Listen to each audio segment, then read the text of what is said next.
After what happened to me in Portland, I was barely sleeping, barely eating, barely functioning.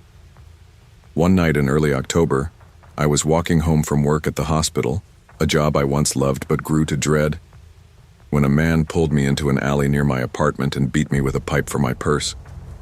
A purse that had maybe $60, some lip balm, and my badge. That was it. I woke up in the ER I used to take calls in. Except this time I was the one being wheeled in. I had a broken rib, stitches above my eye, and enough trauma to send my nervous system into overdrive for the rest of the year. The police never caught him. My therapist told me to reset, move somewhere quiet, get a change of scenery. I Googled towns with low crime rates and cheap rent, and a name I'd never heard of came up: Rapid Falls, Montana. It sounded like something out of a postcard, so I packed what I had left into my sedan and drove 12 hours through snow and fog to a place I only knew by name. The job I landed wasn't glamorous, a part-time cashier shift at a 7-Eleven on the edge of town. But it paid enough to keep my rent covered and gave me the peace and structure my therapist insisted I needed.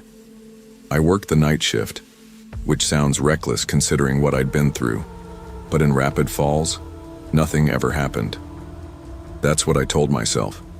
That's what they all said. I had a routine. Wake up at 6 p.m., jog 2 miles, helps with the anxiety. Make coffee at 9, inventory at 11, till count at 12:30. And always lock the back freezer room by 9:15, like clockwork. The town was small and quiet, the streets still. People here still waved to each other and left their doors unlocked, and I tried to believe that was a good thing. On the night of February 17th, it was brutally cold. I remember watching the snow swirl against the glass doors, thinking it looked like static on an old TV. I hadn't seen a single customer in nearly an hour. It was peaceful, a little eerie, sure, but peaceful. At 11:10, I noticed a beat-up white Chevy pickup parked across 2 spaces in the lot. Engine off, lights off, just sitting there, pointed toward the store. I watched it for a while. I told myself maybe it was a trucker catching some sleep, but something about the way it sat, angled toward the exit with the driver's side hidden in shadow, felt off. I didn't move, didn't stare too long, just made a mental note. At 11:48, while I was restocking gum at the front display, I noticed the motion detector light blink on in aisle 4, then off. I stopped, gum in hand. My heart gave a little jolt. That sensor only went off if someone passed under it. It wasn't on a timer, and there were no rodents or bugs that big, just people. I leaned forward slightly and listened. Nothing. No footsteps. No creaking floor tiles. Just the low hum of the fridges and the occasional gust of wind rattling the front door. Probably faulty again, I muttered, trying to keep my voice even. But my stomach was already twisting. I turned toward the back office to grab my phone. No bars, not surprising in a storm, but not comforting either. The walkie on the wall had low battery. I thought about texting my manager, but he was never awake this late. I decided to check the aisle myself, but I stayed cautious. One step at a time. I turned the corner into aisle 4. Empty. Shelves all looked untouched, except one thing, a bag of trail mix lying on the ground, half open. Was that there before? I whispered. I didn't think so. As I crouched to pick it up, something clicked behind me. Not from the front door, from the back, the freezer room. And I knew in that moment something was very wrong. The click echoed louder than it should have. Metal on metal. Definite. Deliberate. My entire body went rigid. I knew that sound. The freezer room had a push-latch door that gave a distinct click when opened. I had locked it. I remember locking it. I always locked it. I straightened up slowly, the bag of trail mix forgotten on the floor, my ears tuned to every inch of silence pressing down on the store. The only sounds were the low hum of the freezers and the soft patter of snow hitting the glass. Could be the latch slipping, I told myself. Humidity or something. Happens with old doors. But I didn't believe that. Not for a second. I stepped backward, careful not to make noise, and reached under the front counter where we kept the store phone, a dusty landline with a coiled cord that always tangled. My fingers shook as I dialed 911. It rang 4 times. 911, what's your emergency? This is Lauren Myers, 4085 Willow Bank, 711. I think someone's inside, in the back room. I locked it earlier, but before I could finish, I heard it. Breathing, slow, deep, raspy, coming from the curtain that separated the freezer from the main floor. I turned toward it, paralyzed. A shadow fell just behind the fabric, wide shoulders, still, unmoving. Then a voice, low, male, calm. You missed me earlier. I was here at 9:40. I dropped the phone. I couldn't think, couldn't move. All I knew was that voice. It sounded familiar somehow. Not the exact words, but the tone. Calm, almost casual. As if this wasn't the first time. I backed up fast, nearly stumbling over the mat in front of the counter. I fumbled under the register and hit the panic button. Once, then again. The front lights flickered briefly. Could have been the storm. Or not. I ducked behind the counter and grabbed the only things within reach, a box cutter and a half-full bottle of counter spray. Pathetic weapons, but better than nothing. I crouched down and tried to slow my breathing. Everything went quiet.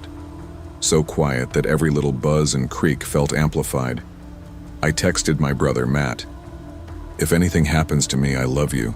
Store address and location. Weird man inside. Might be my mugger. I don't know why I wrote might be. Deep down, I felt it. The voice, the confidence, that presence behind the curtain.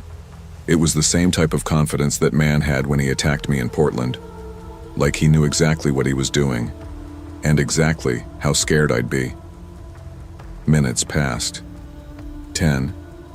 Maybe 15. Felt like hours. Still nothing. I considered peeking above the counter, but I couldn't bring myself to do it. Every horror story I'd ever read, every missing woman on late-night true crime shows, they all started like this. And then I saw them. Headlights. Red and blue flashing lights flooding the windows. I stood slowly, body still trembling, barely able to hold the box cutter steady. I unlocked the door for the officers before they even got out of their cruisers. 2 deputies stormed inside, guns drawn, moving in practiced formation toward the back. I followed, numb and shaking, as one of them pulled back the curtain. Nothing. The freezer door was cracked open. No one inside. But above, the ceiling vent was wide open.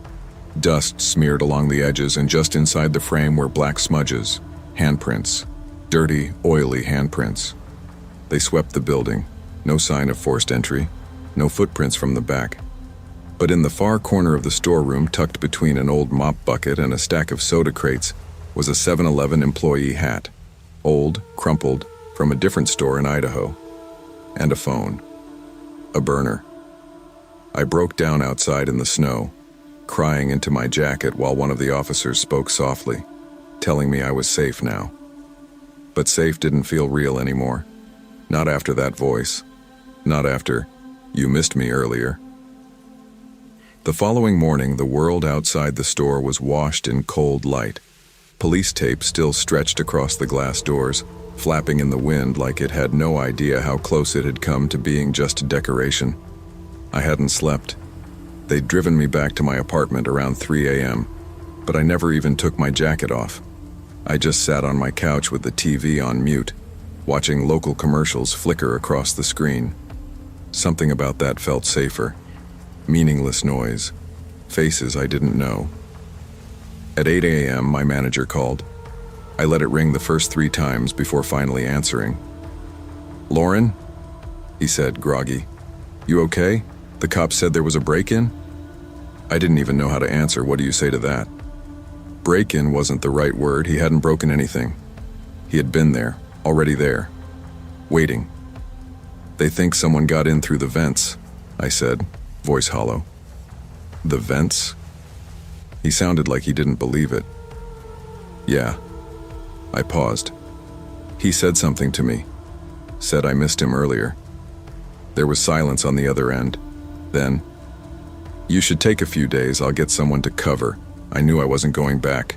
Not to that store, not ever. I think he knew it too, but we didn't say it out loud. Around noon, the lead officer from the scene, Deputy Holt, came by to take a longer statement.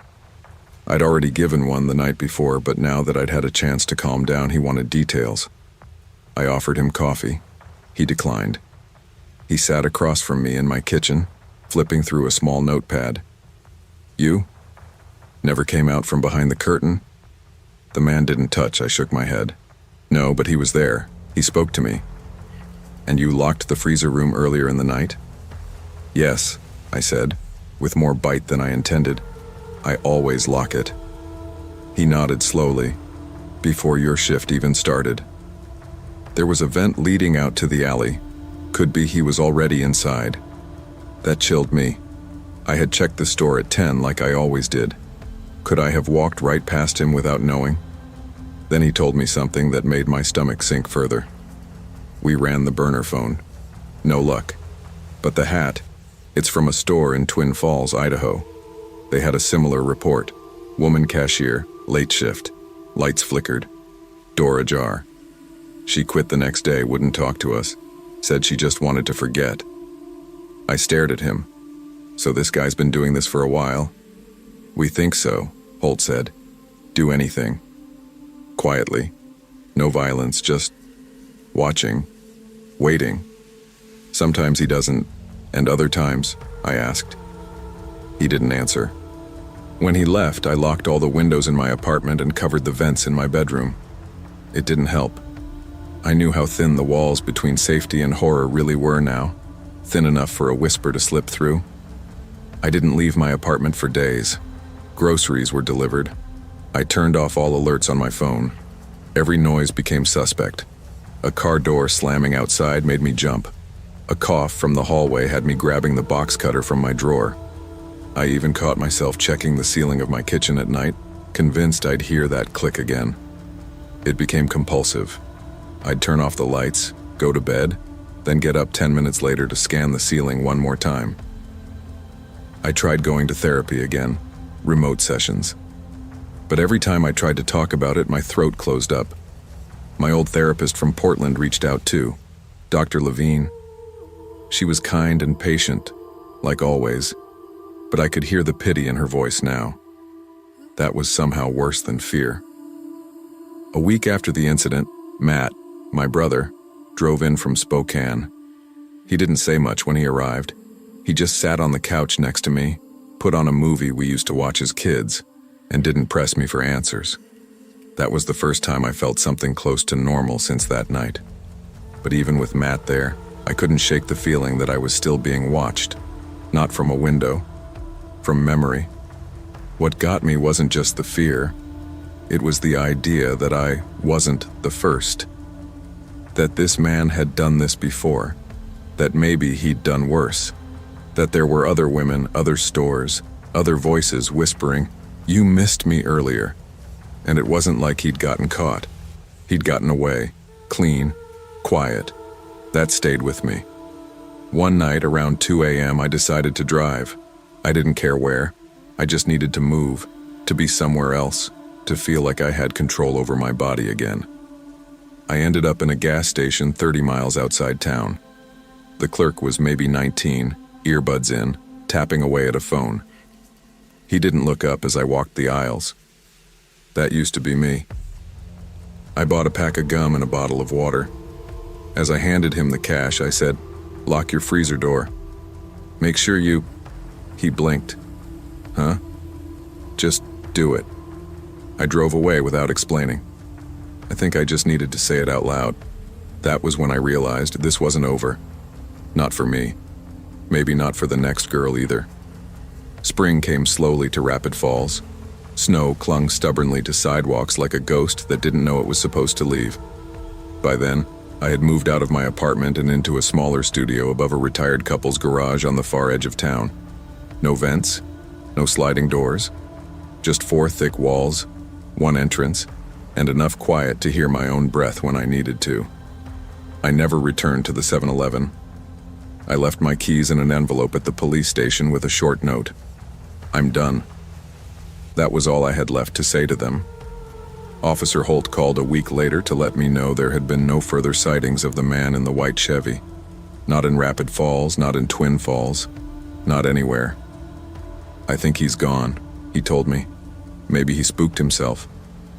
But I knew better. People like him don't spook. They shift. They wait. Every now and then I'd scroll through small-town news headlines. Unexplained break-in at corner store in Idaho. Woman in Utah quits after strange night shift scare. Police investigating strange ventilation access in rural shop. None of them made national news. Too small. Too unconfirmed. But the stories were there. Buried like bones just under the surface. I started writing them down. Not out of obsession, but clarity. It helped to turn the darkness into something I could hold, examine, even name. I gave the man a name, too. Not his real one, just something for the pages. I called him the Aisle Watcher. Fitting, maybe a little dramatic, but somehow true. Then one afternoon, something changed. I was at a laundromat just off Main Street, sitting near the window reading a paperback when a woman across from me asked if I lived nearby. She looked tired, young, maybe early 20s, sunken eyes, the look of someone trying hard to keep it together.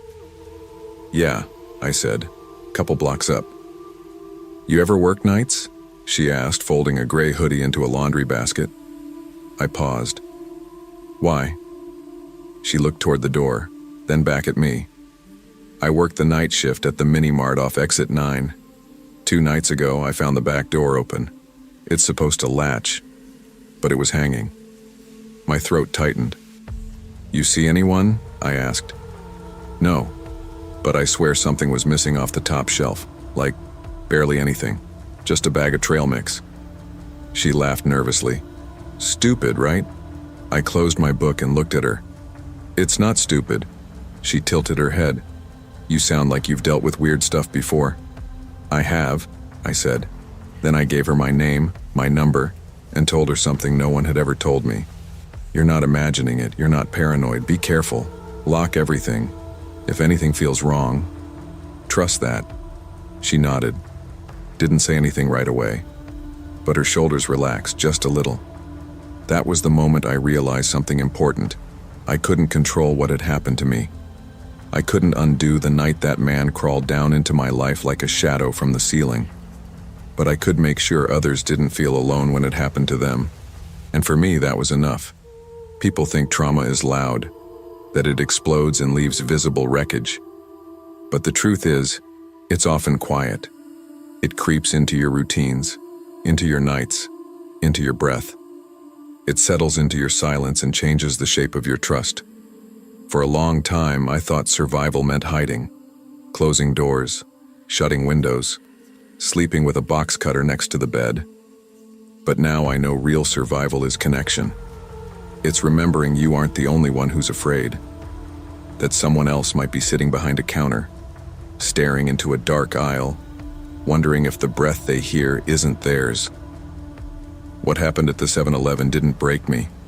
It changed me. And in a strange way, it gave me purpose.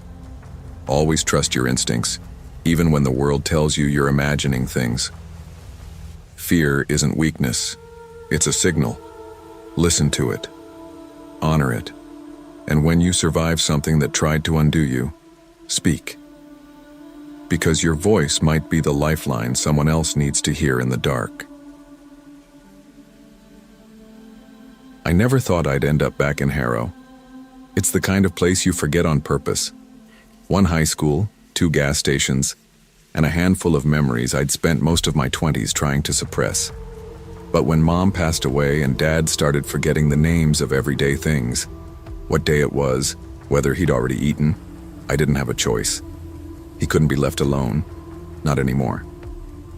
So I packed my life into boxes and drove the 9 hours from Sacramento to Pine Valley Road.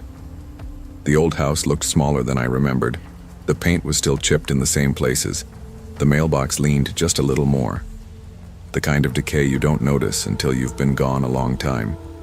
Dad, Walter, greeted me like he was just seeing me after a long day at work, not like we hadn't spoken in months. He smiled too brightly and held on a little too long when he hugged me. But that's how it started. A dozen tiny losses, one by one, until the man who taught me how to ride a bike and fix a spark plug was just a passenger in his own mind.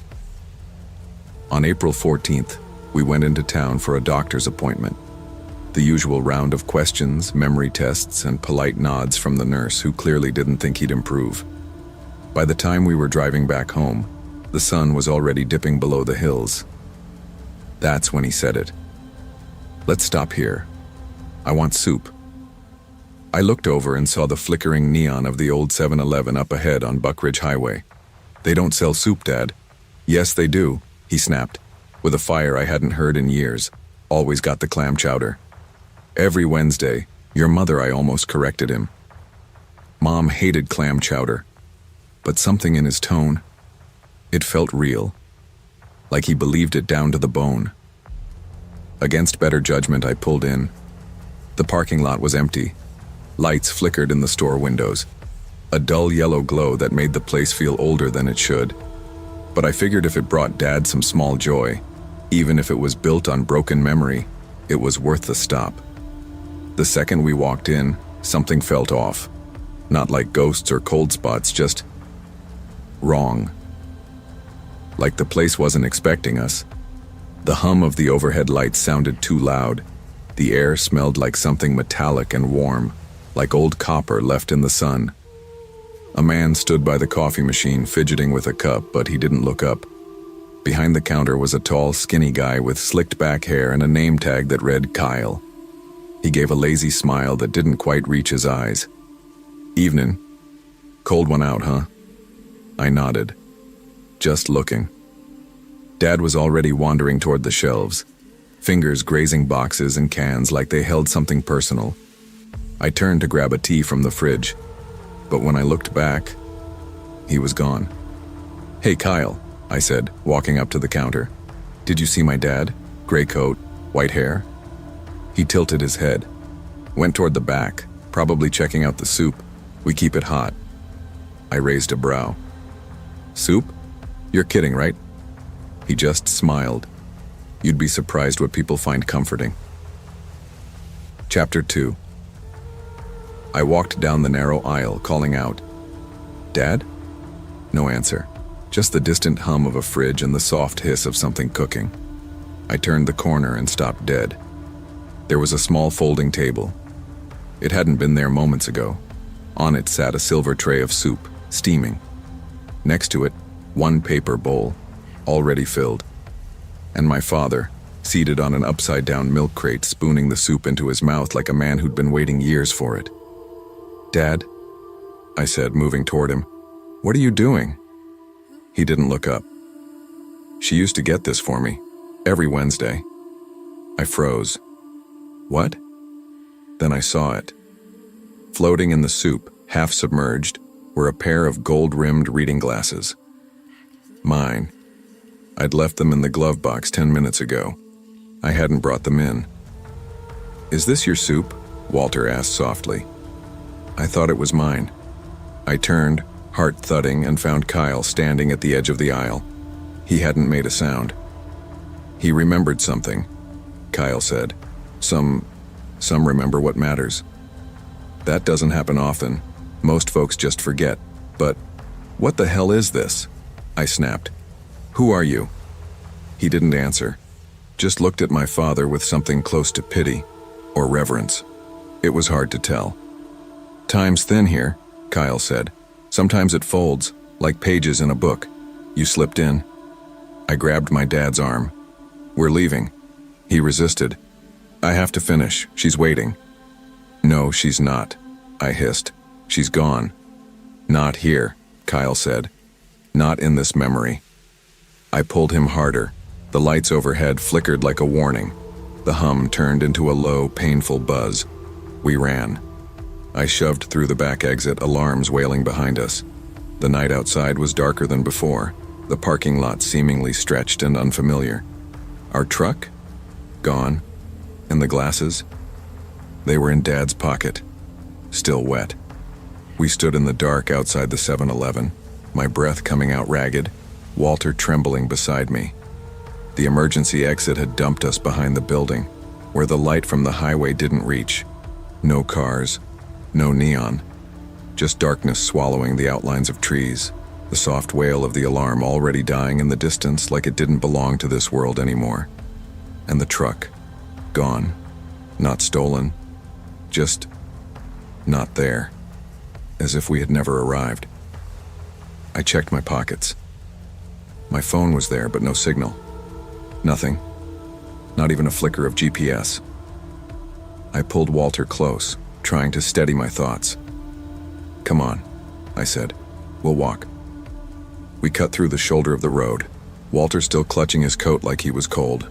Though the air wasn't freezing, he didn't say a word. I half expected him to ask what was going on or to tell me it was all some joke. But he just stared ahead, quiet, like he'd accepted whatever this was. It took us 15 minutes to reach the nearest business with a light on. A diner closed for the night but with a payphone still bolted to the side of the building. I called 911. An officer named Brewer picked us up 20 minutes later. Nice guy, mid-40s, thinning hair, too tired for this kind of nonsense. "You're saying the 7-Eleven was open?" he asked, glancing at me in the rearview mirror. "Because as far as I know, it's been closed all week. Power issues, electrical work going on, places locked up." "I'm telling you, we were inside, officer. There were people, a cashier, a guy named Kyle. My father ate soup in there. Says the place is pitch black," Brewer muttered. "Sent me over just in case. But the store was empty." Alarm went off about an hour ago. Dispatch, I didn't argue anymore. I was too tired. The moment you try to explain something that sounds impossible, people stop listening and start writing you off.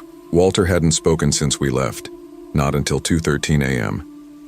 I heard him sobbing in his room. When I rushed in, he was sitting on the edge of the bed, shaking like a child, tears soaking into his palms. He looked up, eyes red-rimmed. "She's still in there," he whispered. "She made me soup every Wednesday." The next day, I visited the 7-Eleven in daylight. I told myself I wanted answers. Maybe I needed to prove it wasn't some shared hallucination or a bad dream. Maybe I just needed the world to feel solid again. The store sat dull and silent under a gray morning sky. Yellow tape fluttered on the glass doors. Inside, shelves had been cleared off. Wiring dangled from the ceiling. Dust clung to every surface like the place hadn't been touched in weeks. There was no table in the back, no folding chair, no milk crate, just an empty floor and a faint smell of old fryer grease. No sign of Kyle, no security footage. Police told me all the cameras had been unplugged. One of the techs said the power had been off for 10 days straight. I stood there staring at nothing, long enough for a construction worker to tell me I wasn't allowed inside. I left. Later that afternoon, I opened the glove compartment of the truck. My glasses were still there, dry, untouched. But the pair Walter had pulled from his coat, the ones wet with soup, they were gone. That night, I asked Walter to tell me everything he remembered. He got quiet again. Then he said, "I used to go there before you were born. That 7-Eleven, on Wednesdays.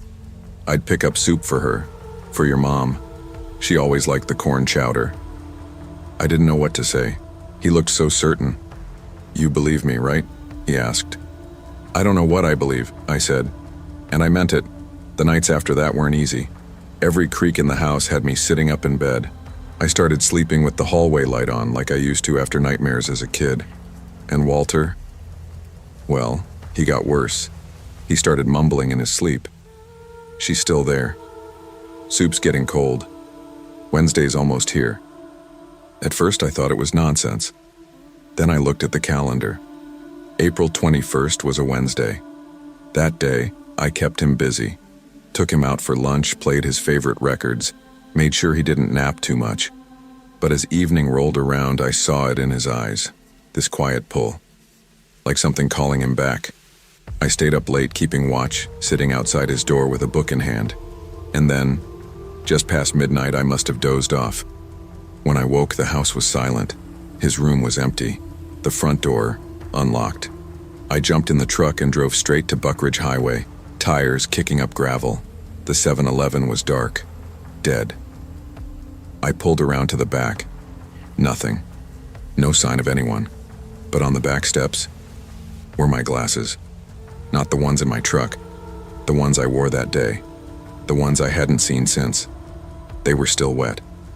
Sometimes, memories don't just live in our heads. They live in places, in objects, in the fabric of a moment. They can survive us, shape us, and if we're not careful, consume us. I don't know what happened at that 7-Eleven. I don't know who or what Kyle was. But I've stopped trying to make sense of it. Some memories don't fade. Some doors, once opened, never quite shut. I didn't want to go out that night. Not because I had plans or anything better to do, I just didn't have the energy to pretend I was fine. My knee was still swollen from standing 8 hours at the register. I was limping worse than usual, and every time I sat down for more than 5 minutes, I could feel the ache set deep in the bone. My friends, if you can call them that, had been bugging me all shift to go out afterward. Just pancakes, Kara had said. Comfort carbs. It'll make everything better. Late night diner run, greasy booth, bad coffee, and a stack of I almost said no. But Jess was driving and already halfway to guilt-tripping me, and honestly, sitting alone at home nursing my knee didn't sound like a better option. We clocked out just after 2 a.m., tired, restless, and still in our work clothes. Jess's car smelled like fries and stale perfume, but I didn't complain. On the way to the diner, she suggested we stop at 7-Eleven, Gatorade or something, the place on Larkspur. Just for drinks, she said. I knew the one. It sat across from an old auto shop, surrounded by mostly empty businesses, the kind of place that always looked open but rarely had customers. The lot was dim and mostly vacant except for a silver Nissan parked diagonally across 2 spaces. Something about the way it was parked bugged me. We pulled in. The store lights were harsh and overbright, buzzing with that annoying hum cheap fluorescents make. I stayed in the car for a second longer than the others, breathing through the sharp sting in my knee. Then I followed them in, slow and dragging my weight to the right. Inside, it was way too quiet. No music, no chatter, just the 3 of us, and them. 2 guys, standing in aisle 5, backs mostly turned, hoodies up despite the heat. One of them had his hand jammed deep into his pocket, face half hidden. The other kept glancing sideways at us like he wasn't reading labels so much as watching. I felt it instantly, that quiet warning your body gives you before your mind can make sense of it. I told myself I was being paranoid. Then he spoke. You limping? I froze. He was right next to me. I hadn't even seen him move from the aisle to the fridge. What? I said. Your leg. You okay? His voice was flat, not concerned, more curious, like he was cataloging information. I'm fine, I said, backing up a step. No need to be rude, he muttered. Something in his tone, cold and toneless, made my skin crawl. I turned, found Jess near the gum rack. I gripped her arm. We're leaving. What happened? I said we're leaving. I didn't wait. I limped straight out the door, heart pounding harder with each step. Behind us, I heard the door chime again. Get to the car, I said, louder now, urgency overriding the pain. Now. They saw my face and they didn't ask questions. Kara practically ran past me. Jess fumbled for the keys as we all slid into the Hyundai, the engine still warm from the drive. I looked back. The guy, hoodie still on, face still shadowed, was following. But not running, just walking, fast, measured, controlled, like he knew he didn't need to rush. He's coming, I whispered, as Jess cranked the engine. Go. Now. The car jolted backward. I winced as my knee banged against the glove box. Jess pulled onto Larkspur in one sharp motion, tires skidding slightly against the gravel edge of the lot. No one spoke. In the side mirror, I saw him pause near the Nissan. He didn't get in. He just stood there and watched. No chase, no weapon. Just a lingering stare that pierced more than any words could have. Jess drove for 10 minutes before anyone said anything. "What the hell was that?" Kara finally asked, her voice tight and high. "I don't know," I said. "But he was watching us the whole time. They weren't shopping." "What if they followed us from work?" Jess said. "I didn't see anyone behind us on the way here, but..." We went quiet again. The plan for pancakes was officially dead. Back at my apartment, I iced my knee and tried to replay it all in my head. The way they were standing. How quiet it was inside. How no one else came in the store the whole time we were there. Every time I thought about his voice, flat, like it wasn't human, I got that tight feeling in my chest again. I barely slept. Every little sound made me sit up, eyes darting toward the door. I pulled a chair in front of it, just in case. By morning, I decided to call corporate. I don't know what I was expecting. Maybe to confirm something normal, like the cashier was new or they'd had security issues before. Anything to make it feel less surreal. The woman on the line was polite, helpful, until I mentioned the store. "The one on Larkspur," I said, "across from the auto shop." She paused. I heard her keyboard stop clacking. "There's a store on Larkspur?" she asked. "Yeah, we were there last night, around 2:30 a.m. Her voice dropped. "That store's been closed for renovation since April." I sat upright. No, it was open, lights were on, freezers running. We were inside. Another pause. Then she said carefully, "That's not possible. The power was shut off last month." I told the girls the next day. Neither one believed me at first. "It had lights," Kara argued. "How would it be open without power?" "I don't know," I said, mentioned the location. But the woman was serious. She sounded confused when I even...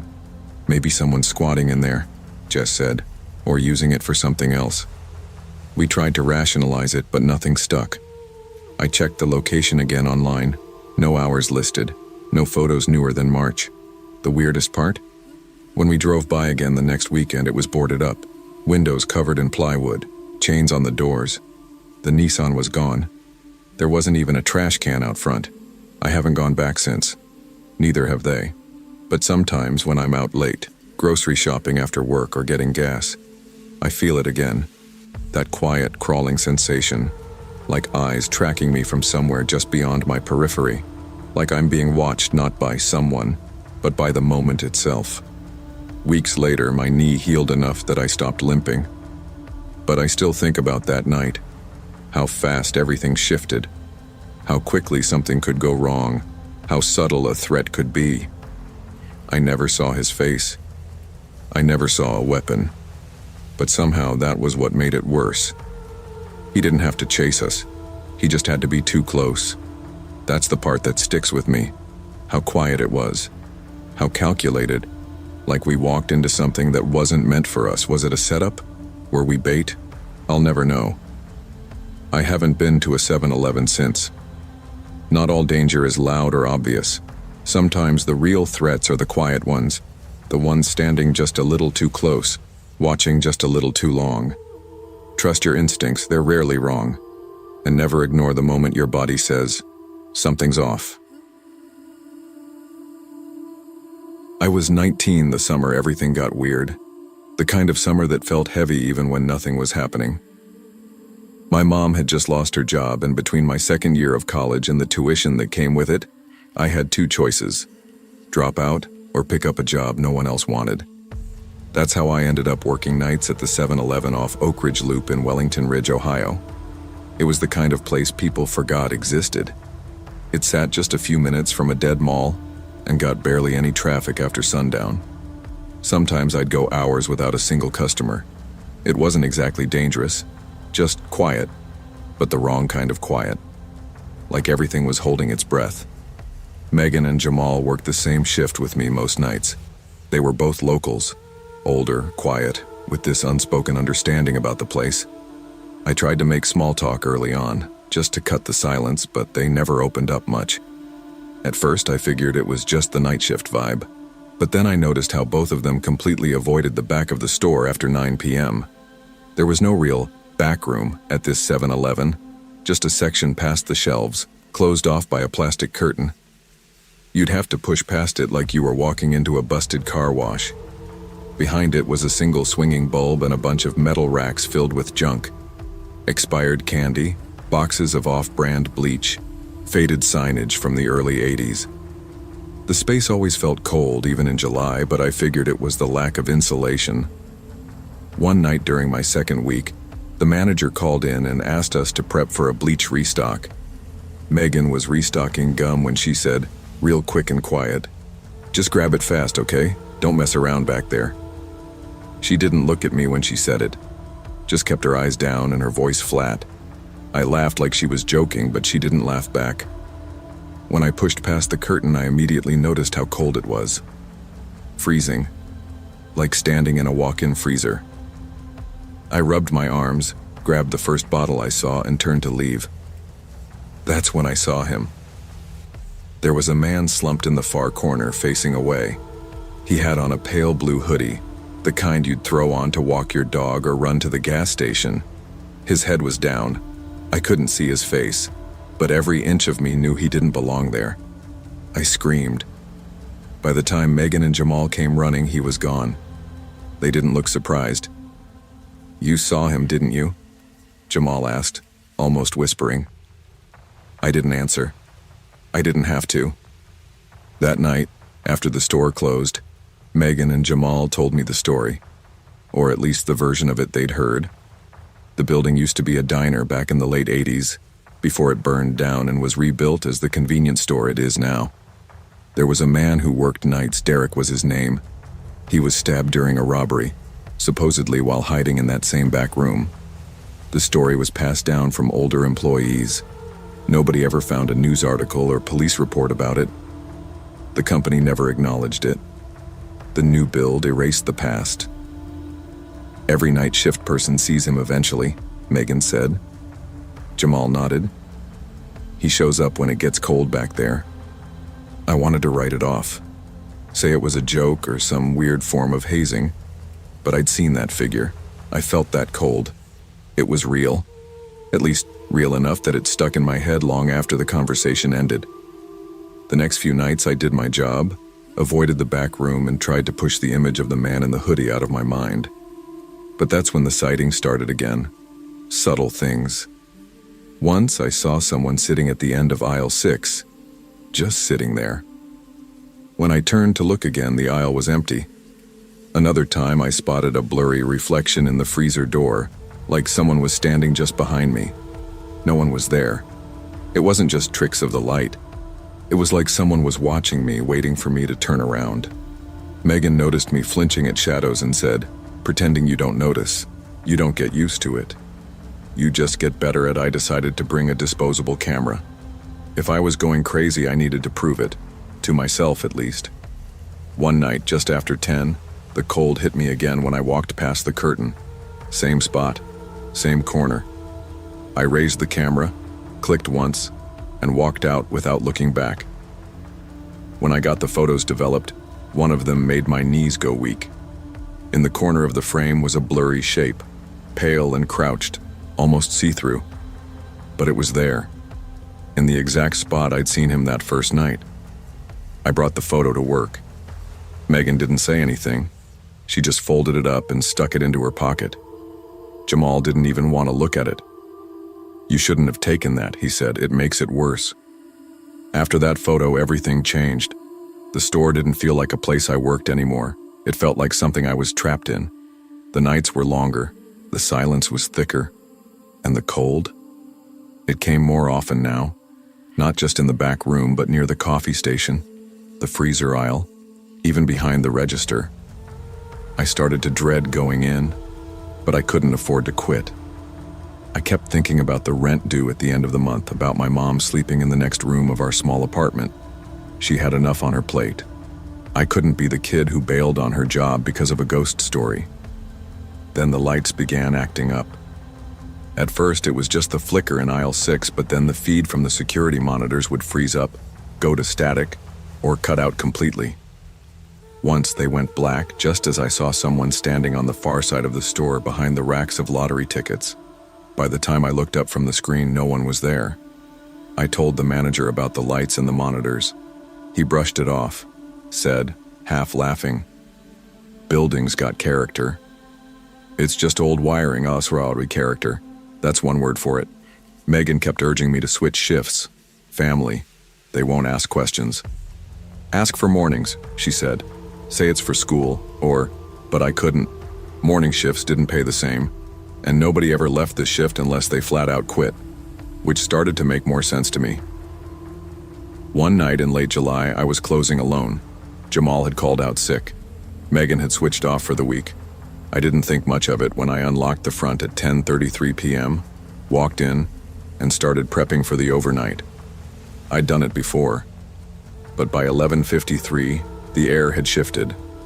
I can't explain it any better than that. Something in my chest tightened like my body knew before my mind did. The cooler buzzed louder than usual. The lights overhead dimmed, then flared. All the monitors behind the register went black. I couldn't hear anything but the hum of electricity and the soft thump of my heart. I stepped outside, just for air, just to catch my breath. When I turned back, he was inside. He wasn't crouched. He was standing, just past the counter. Pale blue hoodie dripping, like he'd come in from a storm, even though the night was dry and clear. He wasn't moving, just standing there, head down, face hidden. I froze. I didn't go back inside. I didn't lock the doors behind me. I didn't even remember to grab my keys. I stood under the buzz of the parking lot lights and dialed 911 with shaking hands. 15 minutes later, 2 officers arrived. They searched the store top to bottom, found nothing. Doors were still locked, no signs of forced entry. The place was empty, except for the bleach bottle I'd restocked earlier, now sitting neatly on the counter like someone had left it there for me to find. I quit the next day. Walked in at noon and told the manager I was done. No 2 weeks, no questions. He didn't seem surprised. Barely looked up from his paperwork. "You sure? You'll lose your hours," he said. "I'm sure," I replied. He didn't argue. I don't think he ever expected me to last that long. I went home and didn't leave my room for 2 days. I kept the photo in my drawer, buried beneath a pile of old school notes. I couldn't bring myself to throw it away, but I didn't want to see it again either. I didn't tell my mom the real reason I quit, just said the hours weren't working with school. She didn't press me. 2 months later, the store shut down. They said it was for structural repairs. Something about pipes and floor damage, but nothing ever reopened there. Last I checked, it was still boarded up, windows dust-covered and walls tagged with fading graffiti. I tried to forget about it, but sometimes, even now, I dream about that night. Not the store, not the flickering lights or the back room, but the cold. That unbearable cold. And him. He's sitting in the same corner, same hoodie, same silence. But this time he looks up. I never see his full face. Just enough to know he was young. Just a kid. Probably not much older than me at the time. In the dream, he says one thing. "You're not supposed to remember me." And I always wake up sweating. I've searched local archives, looked up every robbery in the Wellington Ridge area from 1989 through the late 90s. Nothing matched. No fire, no death, no Derek. It's like he never existed. But I know what I saw. I know what followed me out of that room. Whatever happened to him, if it happened, was erased. Maybe covered up. Maybe forgotten. Maybe no one cared enough to remember a kid stabbed in a back room for a till full of bills and quarters. But something in that place wanted to be known, wanted someone to care. I never went back to Oak Ridge Loop. Even now, I take the long way around town just to avoid driving past that stretch of road. I don't know if it's fear or just a heaviness that sits on my shoulders whenever I think about it. A part of me still feels tethered to that place, like something unfinished was left behind. I never told anyone the whole story until years later. You say something like that out loud, and people look at you different, like you're broken, or lying, or both. But the longer I stayed quiet, the more it built up in me, like a pressure valve ticking louder each year. So I started writing it down. Just the truth. No embellishments, no drama. Just what happened, as I lived it. Because no one else seems to remember Derek. No one else was looking for him. And if I don't say his name, who will? There's still no official record. No obituary. No missing persons file. I don't know if the story Megan and Jamal told me was exactly true, or if it had changed through word of mouth over the years. Maybe Derek wasn't stabbed. Maybe there was no fire. Maybe he just disappeared one night on the job and corporate scrubbed it clean to keep the brand alive. But the feeling of that place, the cold, the flickering lights, the silence that seemed too loud to be natural, it was all real. The fear was real. That moment when I saw him standing inside, soaked and still, was the most real thing I've ever felt. Sometimes I think about him more than I should. Not as a ghost, but as a person. A kid with a job he probably didn't want, trying to make rent just like I was. Maybe he was working towards something. Maybe he had people waiting for him. Maybe nobody ever came looking when he didn't come home. That thought stays with me. We move through the world assuming everything gets remembered, that everyone gets a headline or a eulogy or a funeral. But most of us fade, and some people, like Derek, don't just disappear. They're erased. It's strange, the things that linger. I still have the photo. It's yellowed now, curled at the edges, and the figure is even harder to see than it was before. But I know he's there. I don't dream about the store anymore. I haven't in years. But when I walk alone at night, sometimes I feel that old familiar chill crawl down my spine. And I hear his voice again, soft and tired. You're not supposed to remember me. But I do. And I will. Some stories go untold. Not because they aren't true, but because no one bothers to remember them. We live in a world that moves fast and forgets faster, where the overlooked and the unseen disappear without a trace. But memory is a kind of justice, and remembering, even quietly, is a form of care. Don't ignore what others try to erase. The shadows we pretend not to see often carry the truths that matter most. Sometimes, the only thing keeping someone from being forgotten is one person willing to say, "I remember you." I never expected to be alone working the graveyard shift at that sleepy 7-Eleven on Dahlia Street in Tannersville. Yet there I was, 19 months after quitting college and more than a few disappointing moments with my dad's expectations. I'd flunked classes, moved out of jobs, and lied about rent payments. When the opener called in sick and the manager begged me to cover the late shift until 2 a.m., I went. No swagger, just desperation. I needed to prove I could handle responsibility. On September 9th, 2021, at exactly 11:13 p.m., I clocked in. The place was dimly lit, nearly empty. One soda cooler humming, the coffee station blinking in neon. I started unloading a delivery, half listening to the hum of the store lights, planning out my night. Then a man walked in. No bag, no phone, no wallet. Just a heavy gray hoodie pulled tight over his head and a cough like he had a chest full of gravel. He didn't buy anything. He didn't even glance at the snacks. Instead, he paced the aisles, eyes quickly scanning, never stopping. The silence between each turn made my heart feel louder. I stepped from behind the counter, offering the standard greeting. "Can I help you find something?" The man stopped. He looked at me directly with a steady gaze, too steady. "The back yet?" he asked. "You cleaned up?" My pulse jumped. "The back? Why would a customer care about my mop closet or storage hall?" His voice was calm, almost bored, but those words sank into me like ice. I nodded, unsure how to answer. Then he turned and left without buying anything, disappearing into the night. My skin crawled. I locked the front door from inside, per store policy. Solo night shifts required it if you felt uneasy. But locking that door felt more like building a prison than keeping out a threat. I walked to the rear of the store, heart hammering. I passed the cooler, glancing at its frosted glass panels where reflected neon shapes danced. I tried to steady my breath as I approached the mop closet and storage door.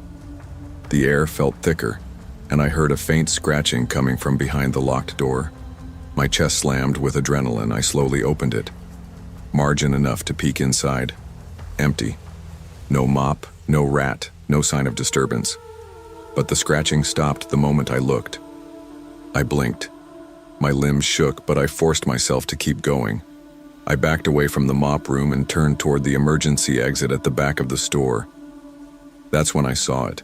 A smear of fresh blood, glistening faintly under the fluorescent lamp, tracked across the push bar. Not bright red, but darker. Persistent. I wanted to run, but I couldn't. I was stuck, pulled between terror and logic. I raced back to the register and grabbed the landline to dial my manager, but the line was dead. No dial tone. I tried my cell. No service. I gripped the receiver as if it could short-circuit my fear. Then the front door. I tested it. It wouldn't open. Jammed. The lock wouldn't turn. I jerked on it again. Nothing. Panic pressed in like weights. And then came the knock from inside the cooler. I whipped around. There it was, the glass beer cooler, frosted over, nearly opaque. Someone had exhaled on the inside, fogging the glass. At the center of one panel, a finger traced a single, slow circle in the condensation. One deliberate gesture into my world. Time blurred. I backed up, shaking, grabbed the spare key from under the register. I tried the front door again. Still stuck. Jammed. Maybe sabotaged. I realized then that locking it earlier might have been a mistake. Footsteps echoed behind me in the aisle. I spun. Empty. Every instinct screamed at me to flee. Uneven breathing rattled through my chest. I thought about the chains on the delivery door behind the store. Lucky that they were old and relatively easy to yank. I turned and sprinted toward them, but stopped when I noticed something different hanging nearby. A heavy gray hoodie, just like the man's hoodie, draped on the coat hook near the exit, and on the chest was a name tag. 7-Eleven badge in the same font I'd seen the manager use. It said, Noah, my name. Though I'd never been issued that name tag. That's when the footsteps started again, echoing behind me. Closer this time. My heart felt like a jackhammer. I pulled the chain. The door swung open. I ran through, barefoot, had left my shoes back in the supply closet somewhere. I stumbled across the empty lot, adrenaline and fear pushing me onward. 20 minutes later, the police arrived. No forced entry, no footprints in the dust. Store looked deserted except for that faint smear of dark red on the exit bar and the cooler door condensation. They found a burner phone inside the cooler on the floor. It had stopped recording exactly when I ran. On it, a masked man breathing heavily, pacing inside that cooler, hitting record. His figure flicks into frame, his face never fully shown, watching me. That phone's footprint in my mind stays with me. The officer said no one had entered from outside. The door had no signs of tampering, like the threat came from inside the store. My father later told me I overreacted. Probably just a prank, he said. You blow things out of proportion. But what I felt wasn't joking. It was deliberate, malicious, and personal. I was never offered another night shift, ever. After the police left, I sat in my car for nearly an hour with the engine off, just gripping the steering wheel. My hands wouldn't stop shaking. Every sound outside, a branch moving, a distant car, made me flinch. When I finally started the ignition, I didn't go home right away. I just drove. Circles mostly. Around town, through neighborhoods I didn't know, windows down to remind myself I was alive.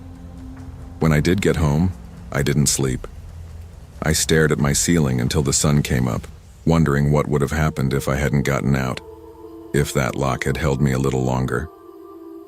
The next day, my manager called. She sounded annoyed, not worried. "You locked the door?" she asked, like I'd broken some ancient code. I followed policy. I felt threatened. She huffed, pulled the feed. "There's no footage of the guy coming in, you know. The cameras are fine. I didn't know what to say. I knew he came in. I talked to him. I watched him walk out, but they said there was no footage from that part of the shift. Just a static freeze for exactly 12 minutes, like someone cut the feed on purpose." "I'm not making this up," I said quietly. "You left your shoes," she replied. "You know how weird that looks?" Click. That was it. No concern, no follow-up. Just me, feeling like a crazy person who left his shoes in the middle of a hallucination. I didn't even bother to go pick them up. They could keep them.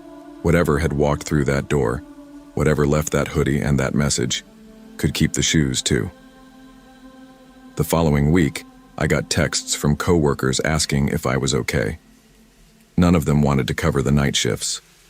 One girl, Alex, said, "You saw him, didn't you?" When I pressed her, she clammed up. I drove back to the store once, just parked across the street. It was broad daylight, middle of lunch hour. Everything looked normal, but the feeling was still there, sitting in my gut like a rock. That place wasn't right. Not for me. Maybe not for anyone. And yet, I couldn't stop thinking about it. Who would go through the effort of watching someone like that? Quietly, through a cooler door, recording the entire thing, then disappearing without a trace. There was nothing stolen, nothing vandalized, no threats made. It wasn't a robbery. It was a message. The problem is, I still didn't know what it meant. A few months went by and I convinced myself to move on. I picked up a job at an auto shop working daylight. No isolation, no quiet humming lights or back rooms. I kept my head down, worked hard, even called my dad one afternoon just to say hi. He didn't say much, but I could tell he was surprised. I told myself what happened was some freak thing, a fluke, a one-off, until I started seeing the gray hoodie. Not in person, at first. It started with dreams. I'd be walking past a row of coolers and out of the corner of my eye I'd see him, standing still, not moving, always with his head down, just the top of the hoodie visible. I'd try to wake up and couldn't. I'd try to scream and hear nothing. One night after a shift at the shop, I stopped at a gas station for snacks. It was close to midnight, but the place was busy, so I didn't think twice. I went in, picked up a drink, and glanced toward the beer cooler. There was fog on the glass, just a little, like someone had breathed on it. I didn't even look for a circle. I walked out without paying and didn't stop until I was back in my car with the doors locked and engine running. The dreams got worse after that, more specific. I'd find myself back at 7-Eleven, barefoot again, the back room colder than ever. I'd run, turn a corner, and instead of shelves or doors, it would just be walls closing in, tighter and tighter, until I'd wake up choking. I tried therapy, told the story to a counselor who nodded and said things like trauma retention and perceptual stress responses. She meant well, but it didn't help. I knew what I saw. I knew how it felt. You can't fake that kind of fear. Sometimes I wondered if that guy, whoever he was, picked people, like he waited for the right kind of person to be alone, uncertain, someone trying to prove something to themselves, someone who wouldn't be believed. Maybe that's why he said what he did. "You cleaned up the back yet?" Like he was checking off a list. It was almost a year later when I heard about the fire. Someone from the old 7-Eleven messaged me out of the blue. Burned down. Overnight. No one hurt. Weird, right? "Hey, did you hear? Dahlia store, I found an article on a local blog. Electrical issue," they said. Small fire started near the back storage hall. The fire department claimed it was likely faulty wiring near the mop closet. Nobody was working the night shift. Nobody had been assigned to that slot in over 6 months. I don't know what made me do it, but I drove there the next night. The building was sealed off. Caution tape flapped in the wind. The windows were blackened from smoke, and the air still held that sharp, chemical edge of something scorched. But the glass cooler doors, they hadn't shattered. They were intact, and one of them had condensation somehow. It was late, too cold for that, and still, there it was, fogged over, a single circle traced in the glass. I stood across the parking lot, locked in place. I didn't want to get closer. I didn't want to see what else might be waiting for me if I did. But I also knew I wasn't the same kid who locked that door a year ago. I wasn't trying to prove anything anymore. Not to my dad, not to myself. So I walked.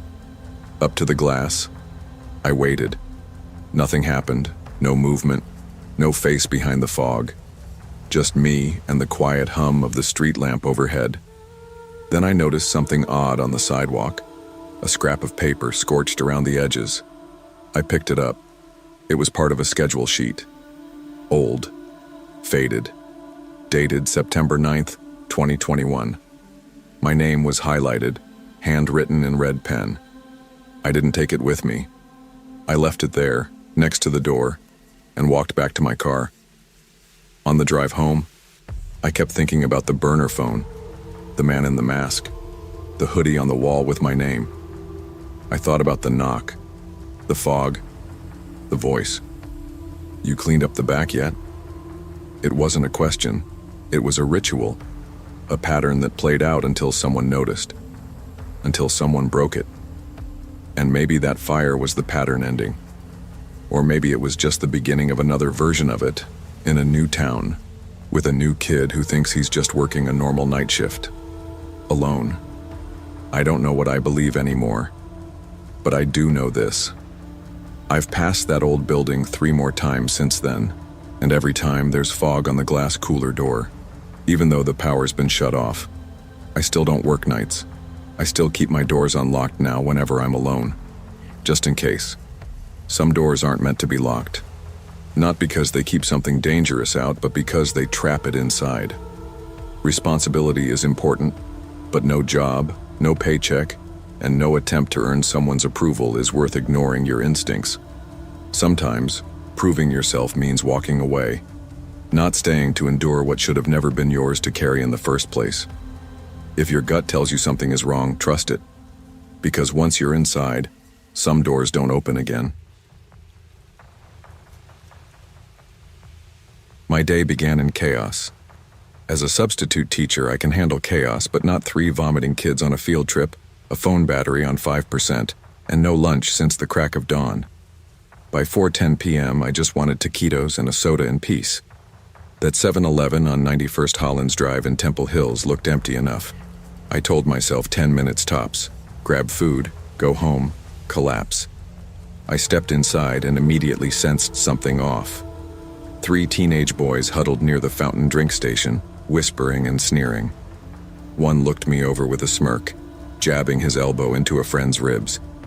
I kept walking, adjusting my bag strap and focusing on the microwave. As I waited, my phone buzzed in my hand. Airdrop request, toocute.jpg from unknown. I dropped my jaw, reflexively declined. A second later, airdrop request, bend down 1.move from unknown. I glanced at my reflection in the convex security mirror above. I had bent down to fix my sock. My dress had crept up just a little. My heart sank. How could someone have captured that? I turned, glimpsed the teens again. They pretended to talk sports, but when our eyes met, one of them chuckled. I felt hot in my cheeks. I clenched my phone, moved toward the register, arms tight at my sides. The cashier, a worn woman around 40, rang up my items without looking up. Hesitantly, I asked quietly, "Are there cameras near the microwave? Mirrors? Hidden ones?" She gave a short sigh. "Honey, this is public. This whole place sees everything." She didn't offer comfort, just a plastic bag I declined. I left without giving thanks. Outside, I spotted a black Toyota Corolla parked across the street. Its engine was silent. 2 figures inside. One behind the wheel, one in back, filming something on their phone. My breath went shallow. I backed behind an ice machine near the wall and fired up my phone. 3% battery, no service. I watched. The guy filming turned the screen and seemed to scan something. He didn't look in my direction, but it didn't matter. He was probably the one who airdropped the file. He disappeared as suddenly as he'd appeared. No sign of him or the other passenger. Fear clutched me in waves. I hurried to my car, unlocked the door, and slid inside. Heart hammering. Then I froze. On my back windshield, someone had stuck a note. "You should smile more. Beautiful when mad." I peeled it off carefully, every breath loud in my chest. Tears started as I realized what had happened. Someone in that store, or maybe parked nearby, filmed me without my consent. They targeted me. They made me visible when I wanted to be invisible. I drove straight to the nearest Target with a Wi-Fi hotspot and cried in the parking lot. Even the bright fluorescent lights inside couldn't chase out the humiliation. That night, I scoured every corner of the internet. Reddit, TikTok, YouTube, anywhere creep cam compilation might show up. Hours passed. My phone buzzed occasionally with other files, harassing texts, screenshots of public posts, but nothing matched what I knew had been taken. My sense of paranoia twisted upward.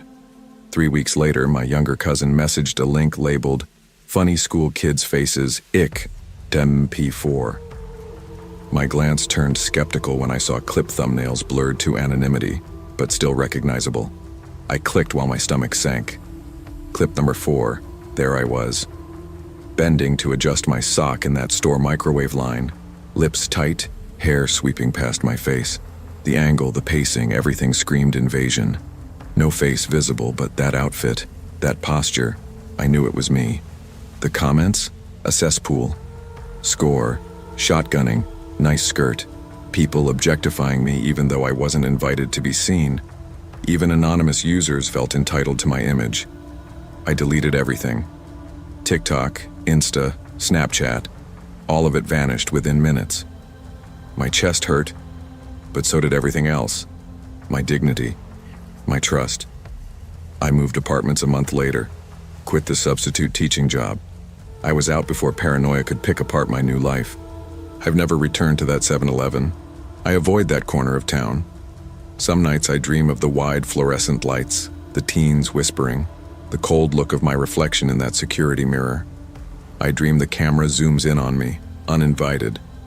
Therapy helped me rebuild trust in myself, but the scars linger. I learned boundaries, not just physical ones, but digital ones. I realized that privacy isn't a given. It has to be reclaimed aggressively. Filming someone without permission isn't just rude, it's violence. A fellow survivor told me about reclaiming her image online, writing my own post, sanitizing search results, sharing my truth. But I couldn't. I'd been silent too long to try shouting into the void. Instead, I found anonymity in rewriting my script. New apartment, new routines, no public-facing social media, just me and a fresh journal. Still, when I pass closed gas stations late at night, I glance at cooler door glass out of habit, looking for fog, shapes, prying eyes. I flinch if a tinted window catches movement. I've learned vigilance, but I've also learned I deserve to not feel watched. Nearly 2 years later, I sat at my anniversary dinner with my best friend. She looked at me and said softly, "You look so much more at peace now." And I believed her. We toasted. I reflected on the strangest, darkest afternoon of my life, how blurred frames and malicious strangers could fracture me. And yet I survived. I still walk the world upright. I still exist beyond a blurred clip on the internet. I drive now with clear car windows and tinted rear glass. I take walks in daylight. I smile when I'm mad because anger is valid. I smile for nobody but me, because I learned something. A person's image isn't yours to take. A person's dignity isn't optional for strangers. Your body and your image belong to you, not to voyeurs, not to strangers, not even to the casual passerby who thinks, It's just a photo. Consent matters. Privacy matters. Don't let the world convince you otherwise. If someone tries to take your image without permission, you have every right to vanish, to rebuild, and to demand respect, even from yourself first. They don't tell you how easy it is to mistake familiarity for love, or how quickly the warm parts of someone can get replaced by cold shadows.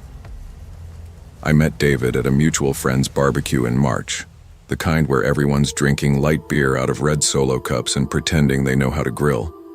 He was the guy everyone listened to. Tall, tan, a smile that seemed to shine right through his Ray-Bans. When he talked to me, it felt like I was the only girl in the world. I was fresh off a breakup. He was freshly bored. Maybe that's why we clung to each other so fast. At first, it was movie nights, Target runs, him cooking pasta while I danced in his kitchen. He said I was low maintenance, which he meant as a compliment.